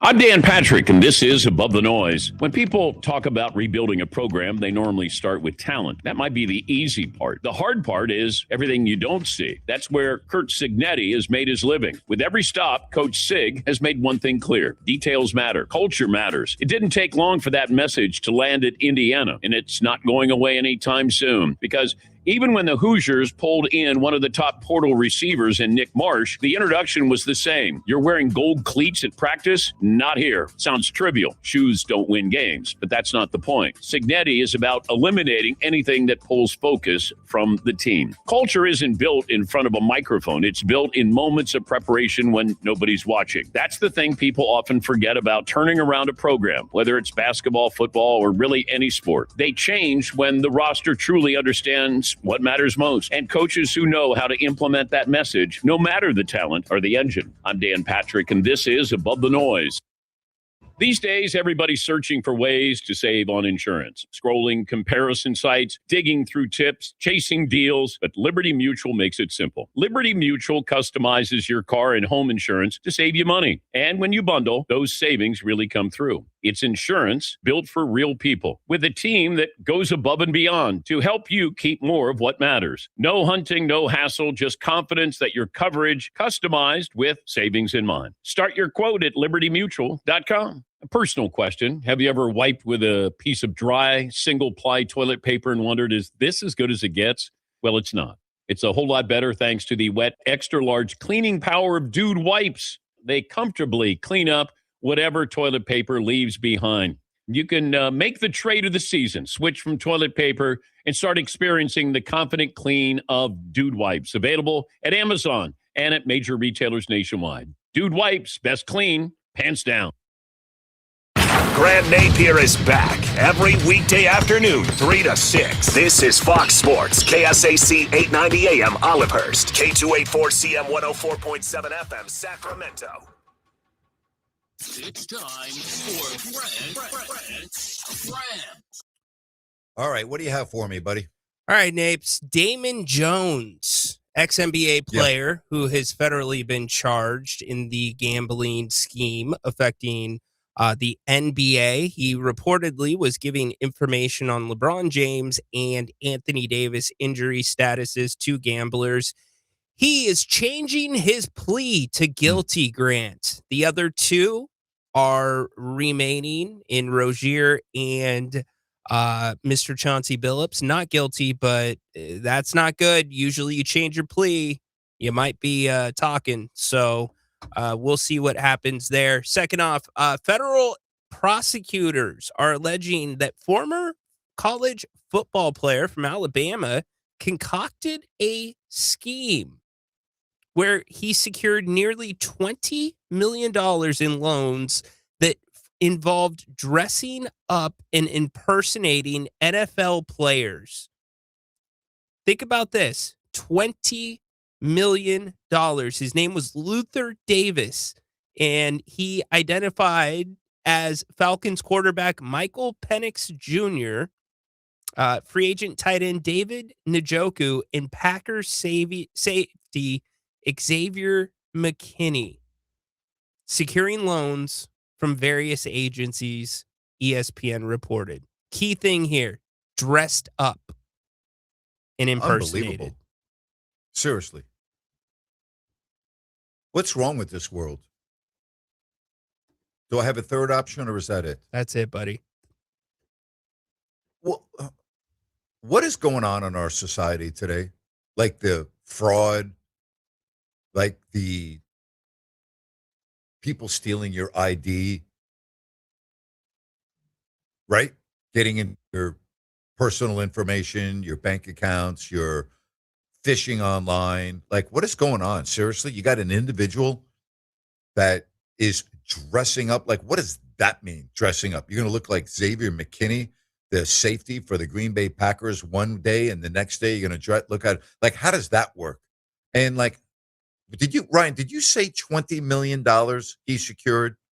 He secured over $20 million allegedly in person in loans.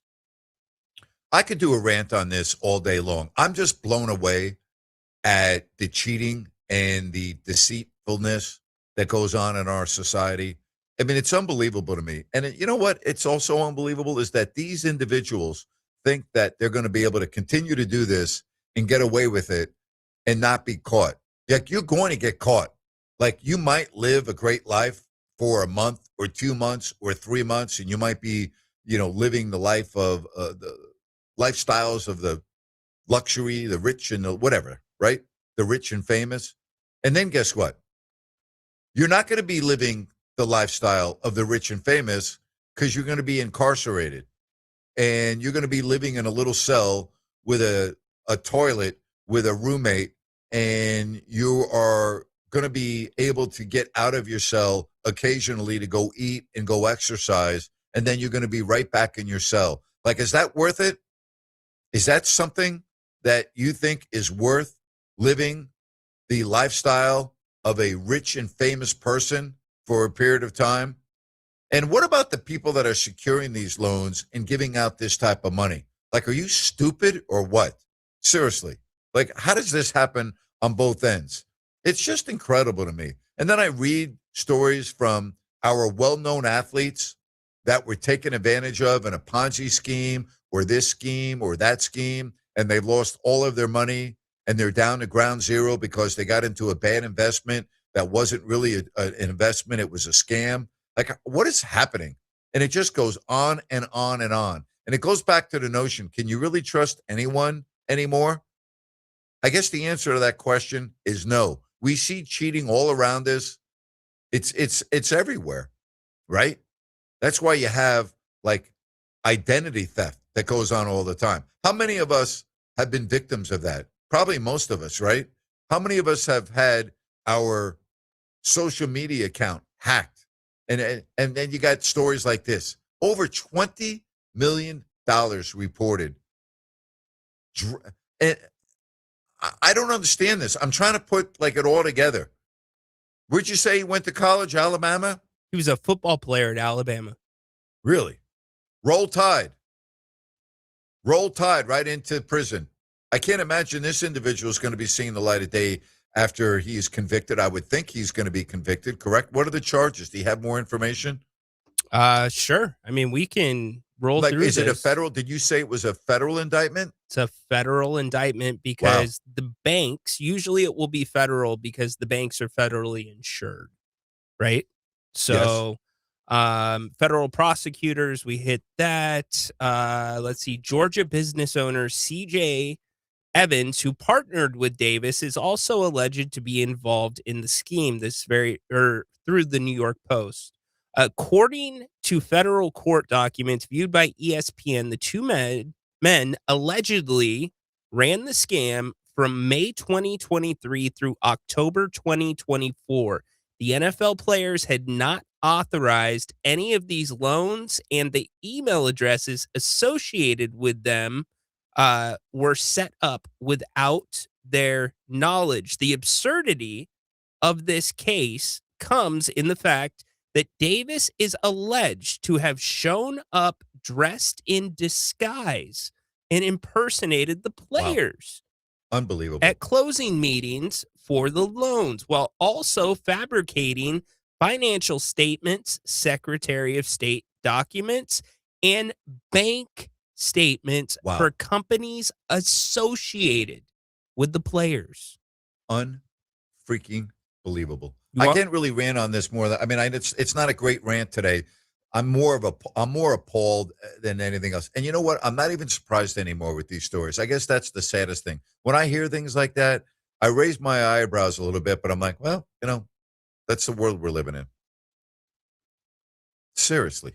In one instance, on July 26, 2024, Davis allegedly went to a video conference set up by Sure Sports in All Pro Capital Funding at a Spring Hill Suites in Beaufort, Florida, impersonating Penix.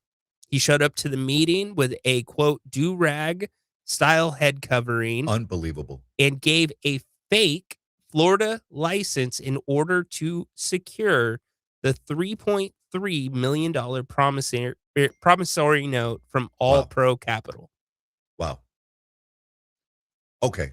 Time to move on. I'm sorry that I couldn't expand on this more. I'm just like, I guess nothing surprises me anymore. This story is unbelievable. I hadn't even heard of that. So thank you for bringing that to my attention. By the way, Lynn wanted to make a note on Manu Ginobili. He was talking about his impact in European basketball and in South America, okay, when he won the gold medal for Argentina, all right?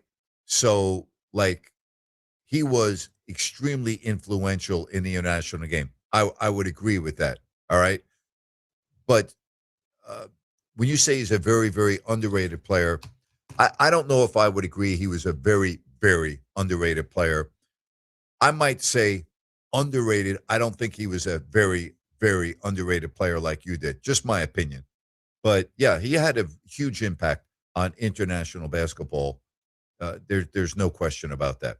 All right, 916-779-0929. That's 916-779-0929. I will be in the area down to my right at 7 o'clock for my YouTube show, and on X, my open forum Thursday. Somebody said not in Thailand. No, you don't have it. You don't have that in Thailand. You're right. In a lot of other areas of the world. You know why? Because they have punishment for things of this nature that too many people don't get punished for in this country. But that's for a whole nother story on a whole nother day. Well, okay. Let me kind of expand on the ridiculousness of this. Yes. Look at these companies that are giving out promissory notes. Yes. All Pro Financial. You ever heard of them, Grant? Like, the problem is you have these companies set up that target athletes. Like if you're an athlete and you sign a multi-million-dollar contract, Yeah. probably should go to a major 4 institution, right? That has all the, and I'm not saying these guys don't have safeguards, but if you're that dumb to give out that loan to an NFL, you think you're going to So what does a promissory note actually mean? I mean, I know but like in terms of this, what does the promissory note mean for you? A promissory note is a loan. That's what it is. And a promissory note is more commonly a loan between 2 individuals, a business and a business and a person. Okay. A state and a beneficiary. It's usually more along those lines, person to person. So, but where the federal charge comes in is because the money was wired and it's wiring through a bank account that is federally protected. So becomes federal at that point. Okay.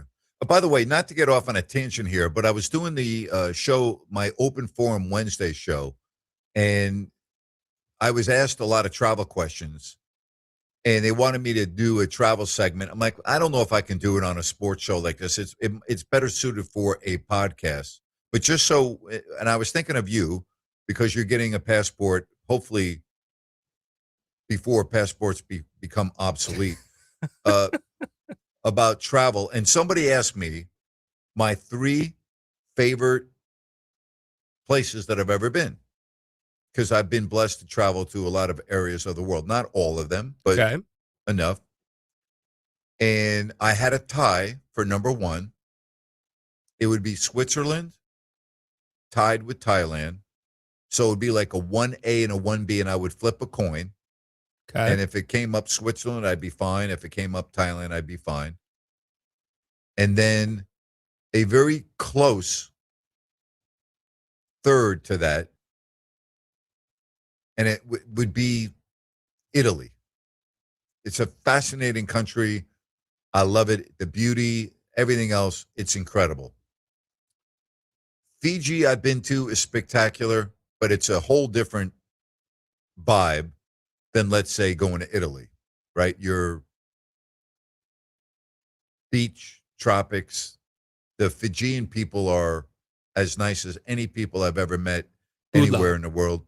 They're incredible. Hula, right? Yep. That's how you say hello. Hula, right? Hula. And Fiji's great. Loved it. But Thailand and Switzerland, night and day, by the way, from each other.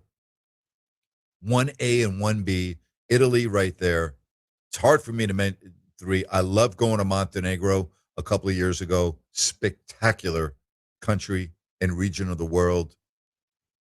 Fiji is spectacular in its own way. But those. So I'm just trying to help you out when you get, people keep on wanting to know when you're going to get that passport. Yeah.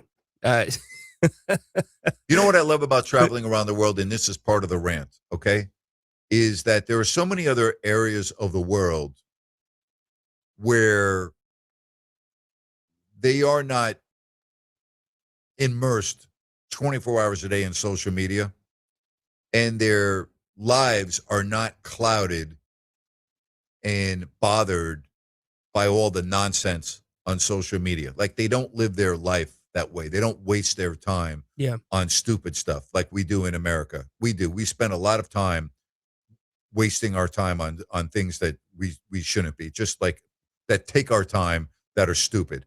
And like the things that we worry about, and I'm generalizing, compared to like people in other parts of the world, are night and day.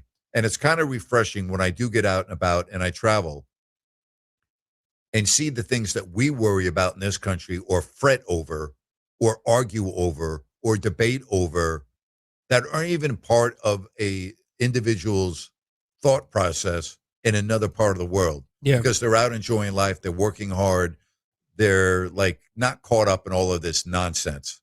You know, it's so different. Yeah. You know, it's so different. And the debate in this country, black versus white versus black. Oh, you know what? You've got an agenda. You don't have an agenda. Oh, you can't say this because of the ethnicity. You can only say this. If you know, like there's all these stupid rules in this country that don't have anything to do with common sense. If we would just have a common sense rule applied to most everything in this country, it would be so much better. But we don't use common sense, right? And speaking of that, about common sense, I'm going to read a story once again from, I think, as good of a writer that I've ever experienced in Phil Mushnick of the New York Post, because it kind of gets me into what you were just discussing with the rant, but in a different sort of way. But it all is tied into this. And I don't think you would see this in any other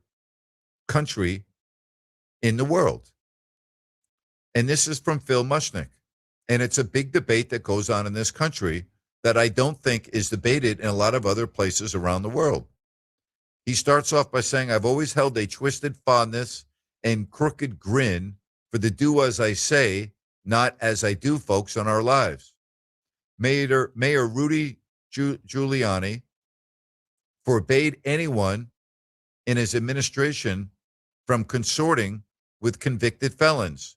Yet, he was a frequent guest of twice convicted felon George Steinbrenner at Yankees games. On the other side of the political aisle, there were the ACLU lawyers who demanded the end to racial and ethnic profiling, real or suspected. Yet, if given the chance to board a transatlantic flight with their families, would they choose the absolutely no profiling flight or the profiling flight? Say that twice fast.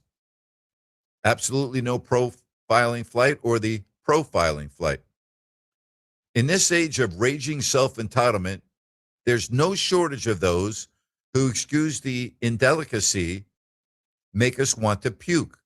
The media have assured that many reprehensible and credibility-barren folks, from NBC's Al Sharpton to ESPN's Pat McAfee, are treated like free-range icons.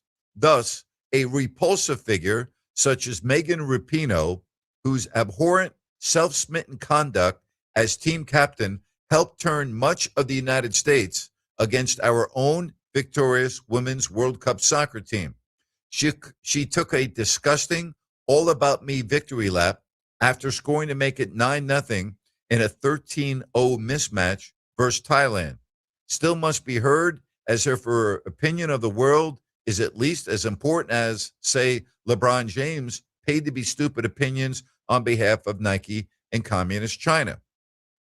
Though James' freedom of speech is guaranteed, those who manufacture his hideously overpriced signature sneakers are regularly disappeared for speaking freely, especially in favor of democracy.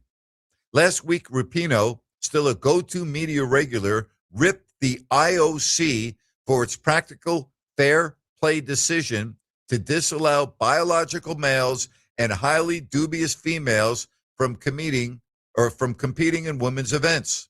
Rapinoe mocked the decision as, quote, a really horrible rule, adding the IOC is hiding behind signs to target the transgender community. Quote, I can't even believe that they're calling it this because it has nothing to do with protecting women. I don't agree with this and never felt like this was an issue at all. The protection of the female category, end quote. In a pathetic way, she's right. How did such an issue become an issue? Why does the guarantee of fair play in sports remain a debatable issue? To apply her own beliefs, Rapinoe would eagerly support another Olympics in which former males beat the brains out of unprotected female boxers?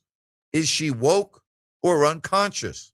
Furthermore, she have had no problem with a former male rushed in to take her spot and spotlight on the U.S. women's team. But this is the ridiculous world we must live in. Issues of clear, fair play in sports have now been senselessly relegated to political boxing corners. Angry, loudest voices win protests when right-minded people of all parties recognize that unfair pick your gender play is unequivocally wrong. But the media can't be bothered to voice the opinions of the civilized practical. They're not TV and soundbite sexy enough. Maybe that's why I both saw and fell for Rapinoe's latest. So those who make calm, clear sense remain vastly underrepresented. Are genetically loaded dice fair play? No, nothing even close. Then why is it being debated? Why has it become a legal, political, and hate-filled issue? It still blows what's left of my mind that President Biden and his aides selected Rapinoe, having just left American sports in nauseating international disrepute, to be rewarded the Presidential Medal of Freeman, the highest American civilian honor, as if they couldn't find a single American more deserving.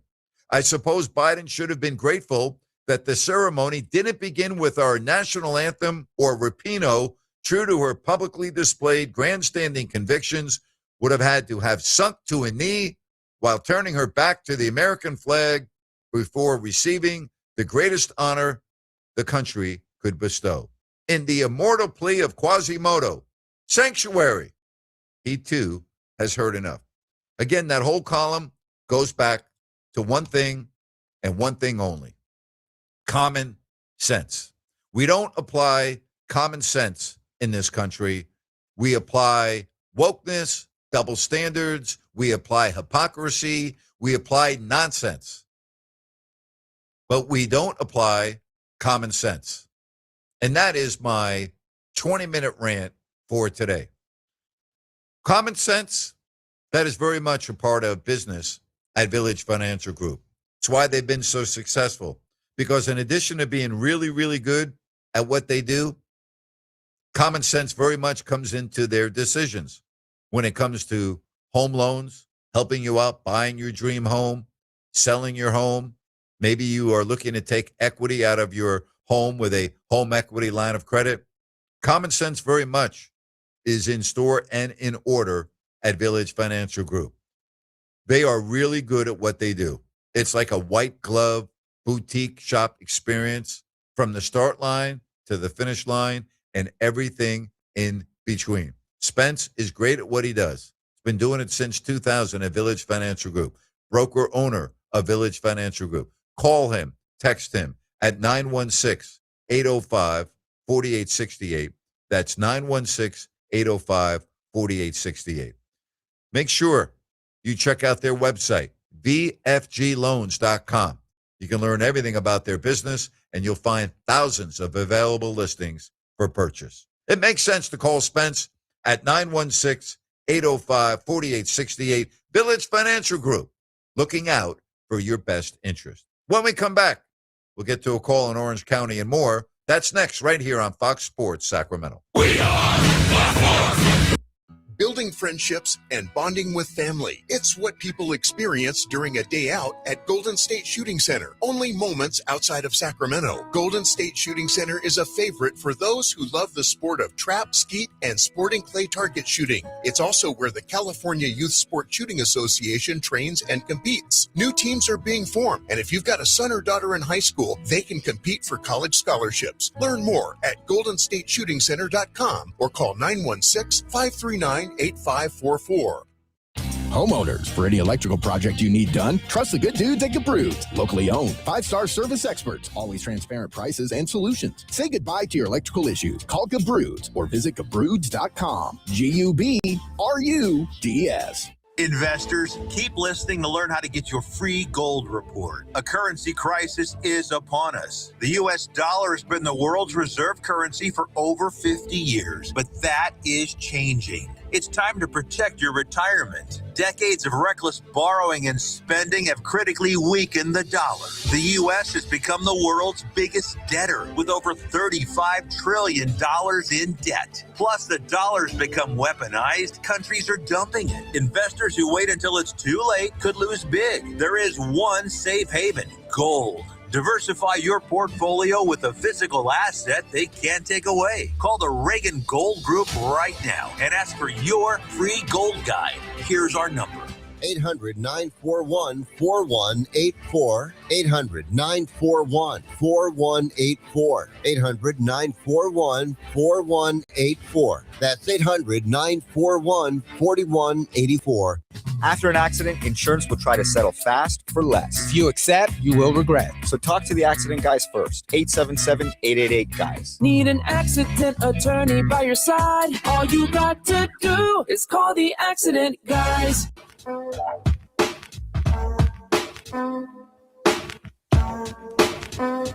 We welcome you back to the Grant Napear Show on Fox Sports Sacramento, 916-779-0929. Let's move along. Get to some phone calls with Iman in Orange County.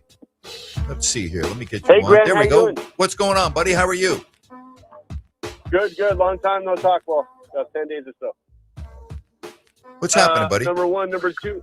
Wanted to chime in on the whole Doug Christie situation. I actually called you about this, and you said I don't want to speculate about coaching until the thing finalized. Well, wanted to get your opinion on.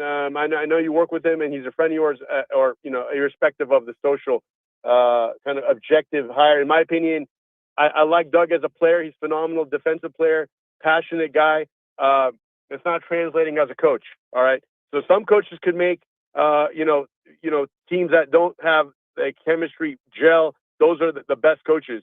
Now he could become one of those, but ultimately, I wanted to see how much of it is like lack of motivation for get these guys to put consistent effort, or basically deficiency of talent. Because you look at what the Blazers did and what they're doing, and so like in a quick amount of time, team could turn around. But so I'm not happy with the hire because you see the results. So and there's a lot of available coaches. I know I mentioned Tim Legler early in the season. You're like, that's not going to happen. I met him. I talked to him. He's happy as a broadcaster, like you said. He'd be, there's no guarantee, but just as an experiment, what JJ Redick is doing, this guy Tim Legler, I wouldn't hire a coach. I love Tim Legler. I know him personally. He's been a guest on my show very often. I love Legs. I wouldn't hire a coach with no experience. As far as answering your question, I've been very consistent about this going back to last year. I didn't think Doug should have been elevated to interim coach. I didn't think he was ready for it. I don't think he deserved it. It was very clear that he got thoroughly outcoached in the most important game of the year. That was the playing game against Dallas. Jason Kidd ran circles around him. I think his speeches and his talk of what he wants to do doesn't translate onto the court is a problem for me. The use of timeouts is a problem for me. I can't really judge Doug entirely on wins and losses this year because of all of the injuries. But I always go back to this. This is not an on-job training type of a job. In other words, you have 30 NBA teams and it's the best league in the world with the best coaching candidates. And I don't think Doug is among them. And I think if Doug were to lose his job tomorrow, I don't think he would receive an interview from any of the other 29 teams to be their coach. And I think that is significant in evaluating his totality of the job. Now, as you said, could he grow into it? Well, maybe he could. I don't have a crystal ball, but I'm not willing to wait because I think there are a lot of other candidates out there that would be much better for this job in the phase that they're entering. So I've been pretty consistent about this. I have not changed my opinion. I'd be happy to change my opinion, and I'd be happy to be proven wrong, but I don't think I'm going to be proven wrong. And I think that it's only a matter of when, not if, the Kings have a new coach. Yeah, I mean, so if you were the GM, who would you have chosen since you said that? Okay, well, I've been very open about this. I'm not comfortable just rattling off names because he still is the coach. And I think in this market, and I'm very much tied into this market and have been since 1987, I just find that disrespectful. He is the coach. There's not an opening.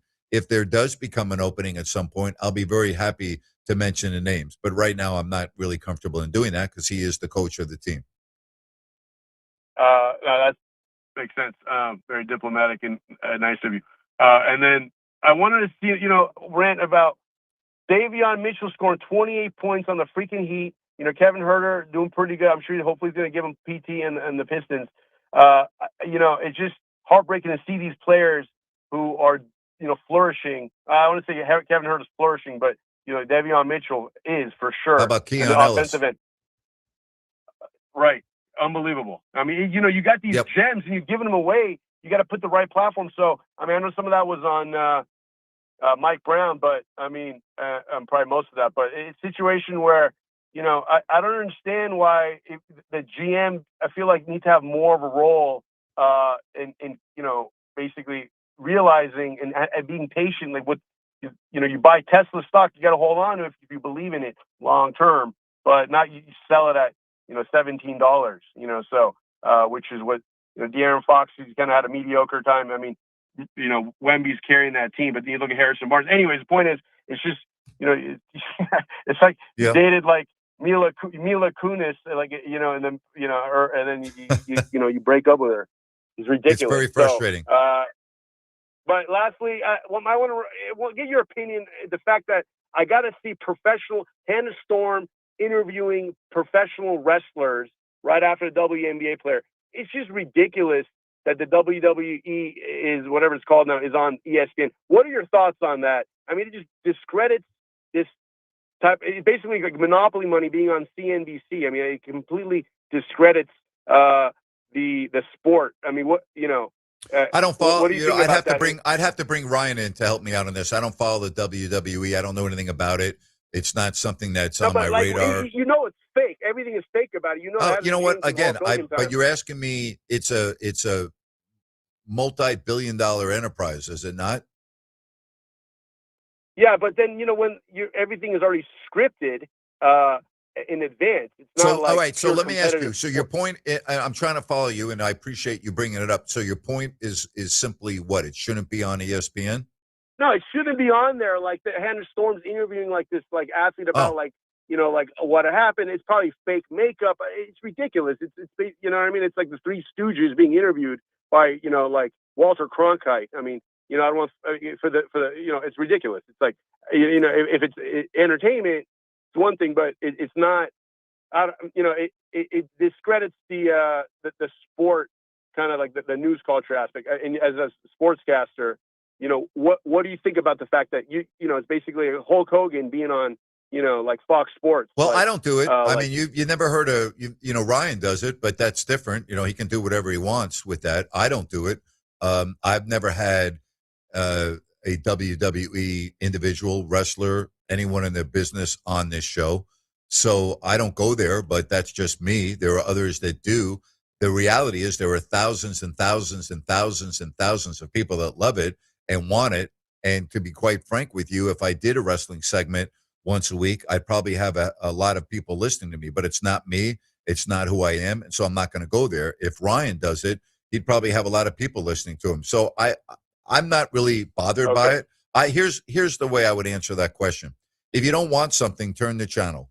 You're right. Go watch something else. That's how I look at it. We live in a society where we're bombarded with different choices, whether it's on social media, whether it's radio, whether it's podcasts, whether it's TV shows, whether it's Netflix. I mean, we're bombarded. You have many of choices. No one's forcing you to watch something if you don't want to watch it.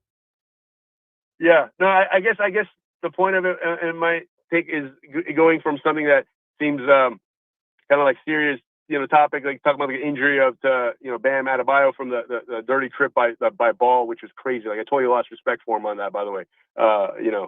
Jordan would probably never do that. I mean, maybe the Pistons would, but anyways, it's just that the objective kind of news in terms of popularity, it's one thing, but it in terms of it just kind of being kind of like something where they're doing reporting on. Yeah, it doesn't bother me the way it bothers you. It doesn't bother me because I just don't watch it. So no, I'm serious. I get it. Hey, Iman, let me ask you a question. Well, hang on, Iman. Let Ryan jump in here. Hang on. You're a news guy. Iman, stop. Ryan, I want Ryan to ask you a question. Go ahead, buddy. Yeah, Iman, does it bother you the Savannah Bananas are on ESPN? I don't know what that is, but I mean, yeah, is that like what is that? Is that like it's a baseball? It's a baseball team. It's a baseball team, and they play the game differently. I'm not familiar with that. Okay, no problem. I'm just looking at it like if it's I grew up. I loved WWF back, and I had all the, being Persian, I had Iron Sheik, but I know he was a villain. But I had all the characters. I had everybody. 30 the pieces with the game boards. I can name you all of them, like Brutus, Barber Beef. $1 Million Man. I mean, kind of list goes on. But and I know Rhino's maybe a little earlier than that generation, but I appreciate the wrestling and all like the characters, but at least the old school guys, Andre the Giant. But it shouldn't be on a news outlet. It shouldn't be reported on. I understand like the popularity. That's my opinion. But Rhino, what do you think about that? Like, again, it's not about the popularity of The Rock coming on. That's different. But if it's for sports, it's the news.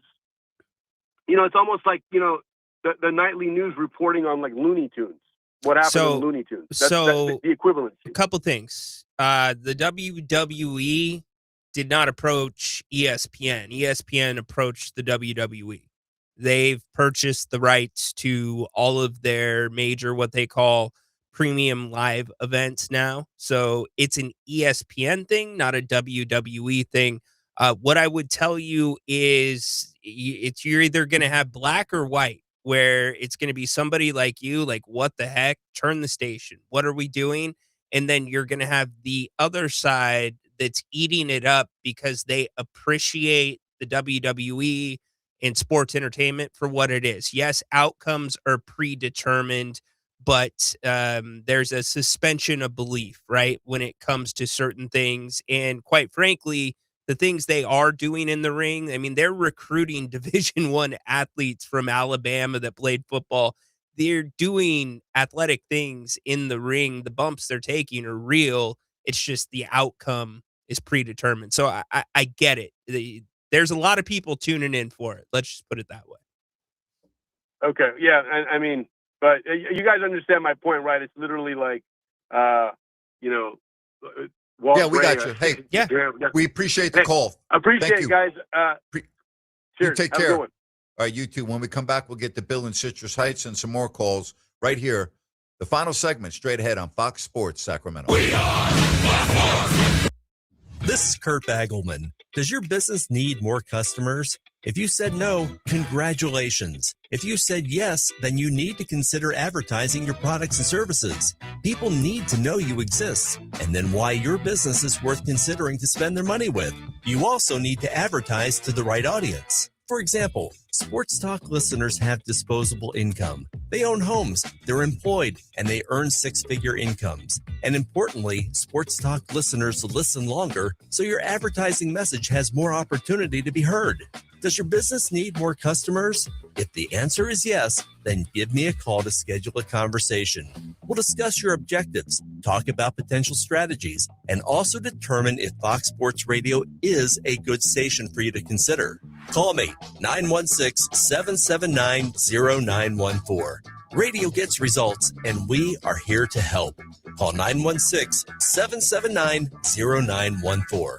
Spring is here, so check your tires. When your vehicle needs the best, get Firestone Firehawks. They are built on years of racing heritage and are designed with the latest in tire technology. This month, save $100 on a set of 4 Firestone Firehawks. They provide the confidence and comfort you've come to expect from Firestone. Race into Express Tires, 7215 Watt Avenue, and find the set that's right for you. Whatever you drive a Firestone. Get them at Express Tires, 7215 Watt Avenue. If you've been shocked by your utility bills, fix it with 10-10-20 from Sierra Pacific. 10 years parts and labor warranty, 10 years to pay, and 20% off a new Sierra Pacific comfort system. Plus, this system will get SMUD customers a $3,000 rebate. Lock in the best price of the year on the best option for heating and cooling your home. 10-10-20 only from Sierra Pacific. Sierra Pacific Solar Heating and Air. The guys in the big red trucks.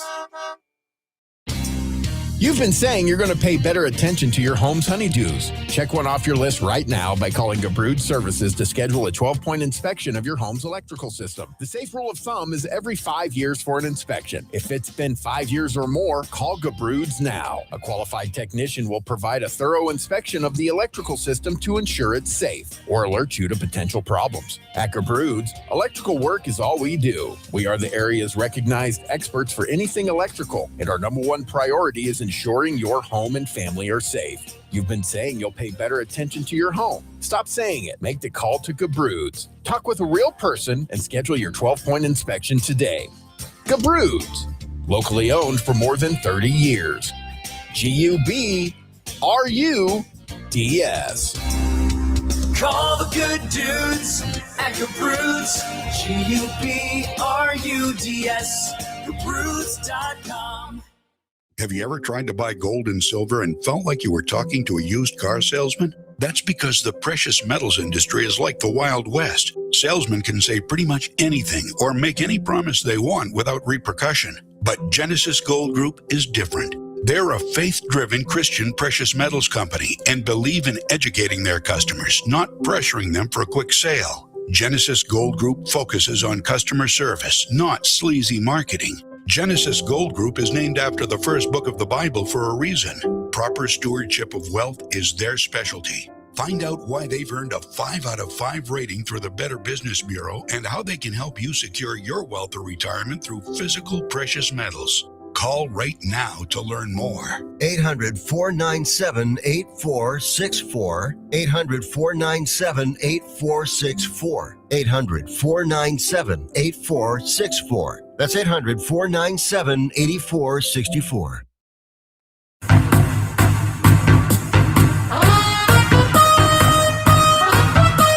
Final segment right here on a Thursday. Grant Napear Show, Fox Sports, Sacramento. Let's get to Bill in Citrus Heights. Hello, Bill. Welcome to the program. Hello, Grant. Going back to a couple hours ago, players that maybe I misunderstood the way you describe it. Talk about Stephon Curry having such great impact. I think the greatest impact on baseball had to be the duet of Bird and Magic, without a doubt. I mean, yeah, in the basketball and the NBA, Bird and Magic saved the sport. They were in peril with the drug scandal in the late 70s, and they came in and basically resurrected the NBA. Oh, I remember back prior to Bird and Magic, you would watch NBA finals. They were tape delayed, and you would watch them. Yeah, yep. And they also, and people forget, March Madness came from, they were the birth of March Madness. People weren't watching the NCAA finals prior to Bird and Magic. Once that happened, then all the attention they created. So I don't know if I would. I don't know if I would go that. I remember watching Elvin Hayes and Lou Alcindor when they were, in college, and they were like. I don't know if I would agree with that. Well, that's just. I watched those games. I don't agree with that. John Wooden in the 70s, Bill Walton, the UCLA teams, everybody was watching that. I don't agree with that. Well, I think it was just. I think it exploded with Bird and Magic. It might have exploded from it, but the NCAA tournament was huge before Bird and Magic were in college. Huge. I mean, Bill Walton and UCLA and John Wooden, Lou Alcindor, Elvin Hayes, maybe the most famous game ever played in the history of college basketball with the most people watching. I don't know if I would agree with you on that. Well, but that wasn't the NCAA, so it was regular season. Sure, it was the NCAA. I don't college think so, basketball. Sir. Yeah, but I meant the championship. It was during the season, not. I don't think it was the championship. Okay, but it was still. My point is the popularity of college basketball. Listen, we're probably saying the same thing differently. I think you're discrediting the era before them. That's the point I'm trying to make. I think you're not giving the era before Bird and Magic enough credit. That's what I'm saying. No, okay. Well, I guess I see it differently, but I appreciate it. Thank you.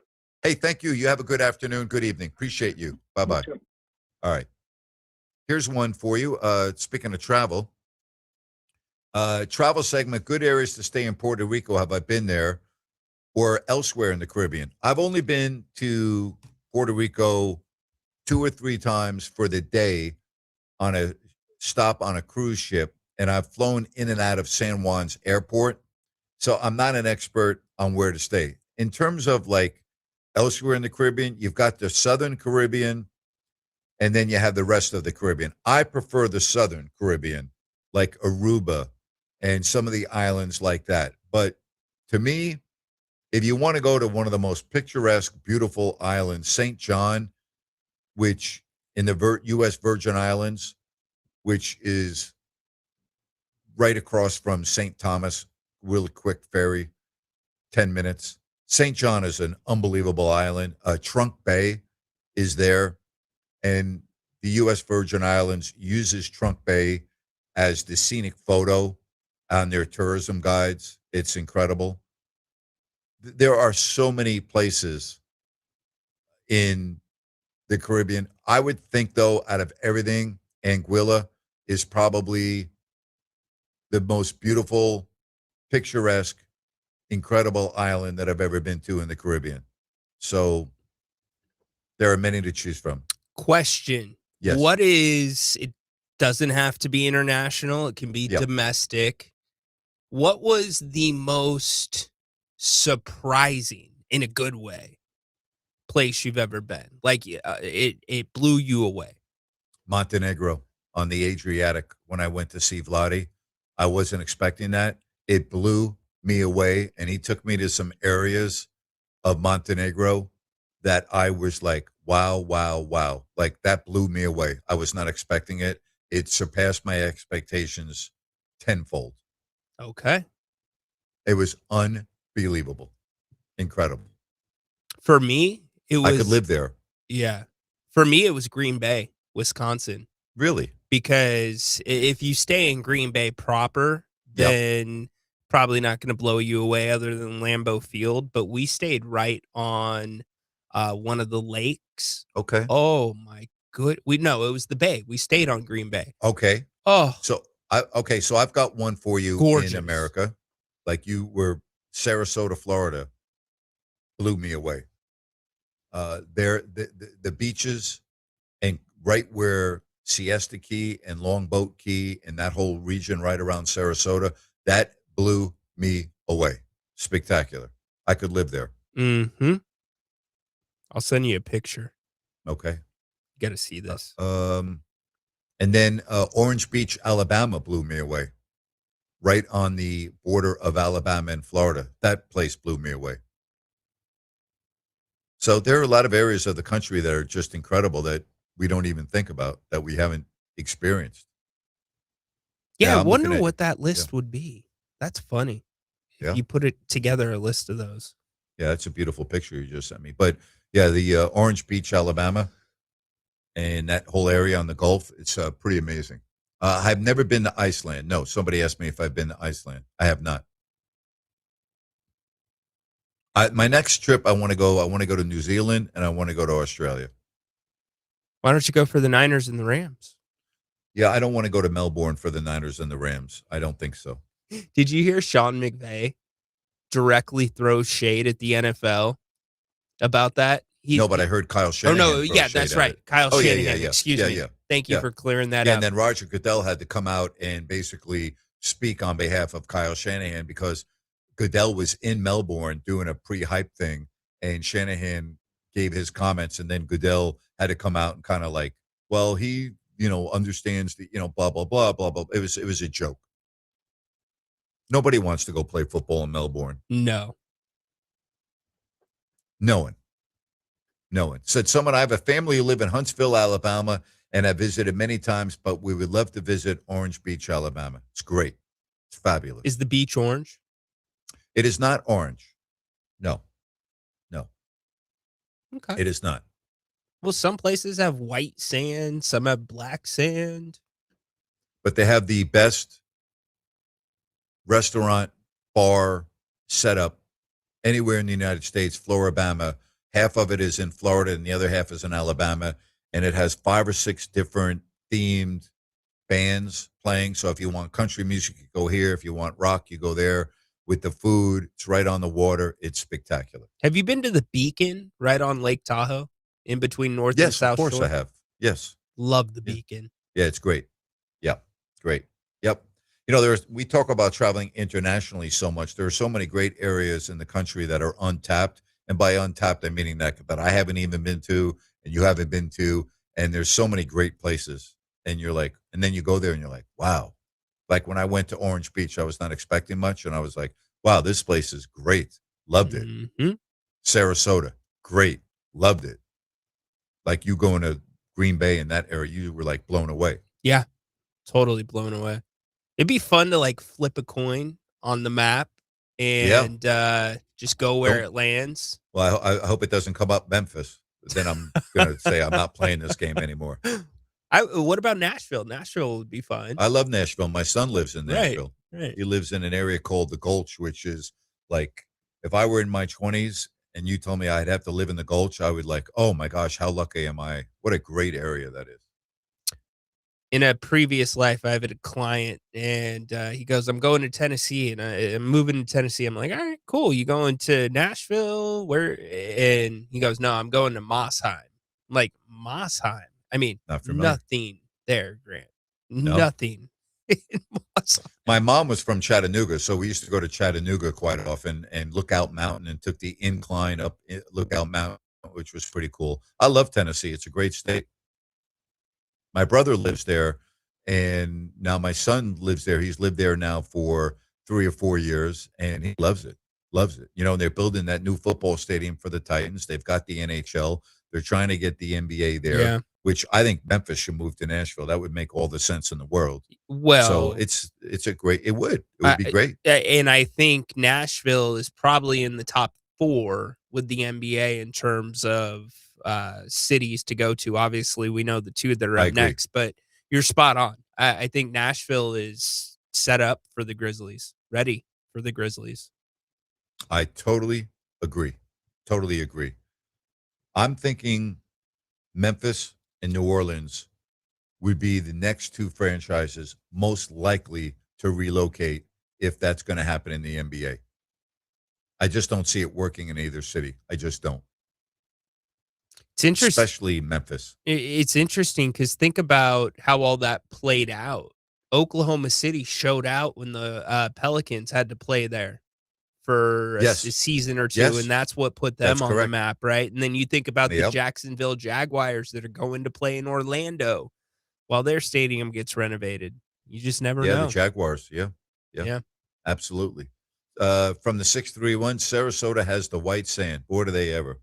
That Longboat Key and Siesta Key, just 2 spectacular beaches. Spectacular. Incredible. Is it cheap? I love Sarasota. Is it cheap staying in terms of like getting a hotel room on the coast there? Yeah. I don't know about, it depends what time of the year it is. And I haven't been there in a while, so I probably don't want to speak out of turn, but a lot less than you would think. A lot of people talk about, at least that was my experience. A lot of people talk about the Oregon coast.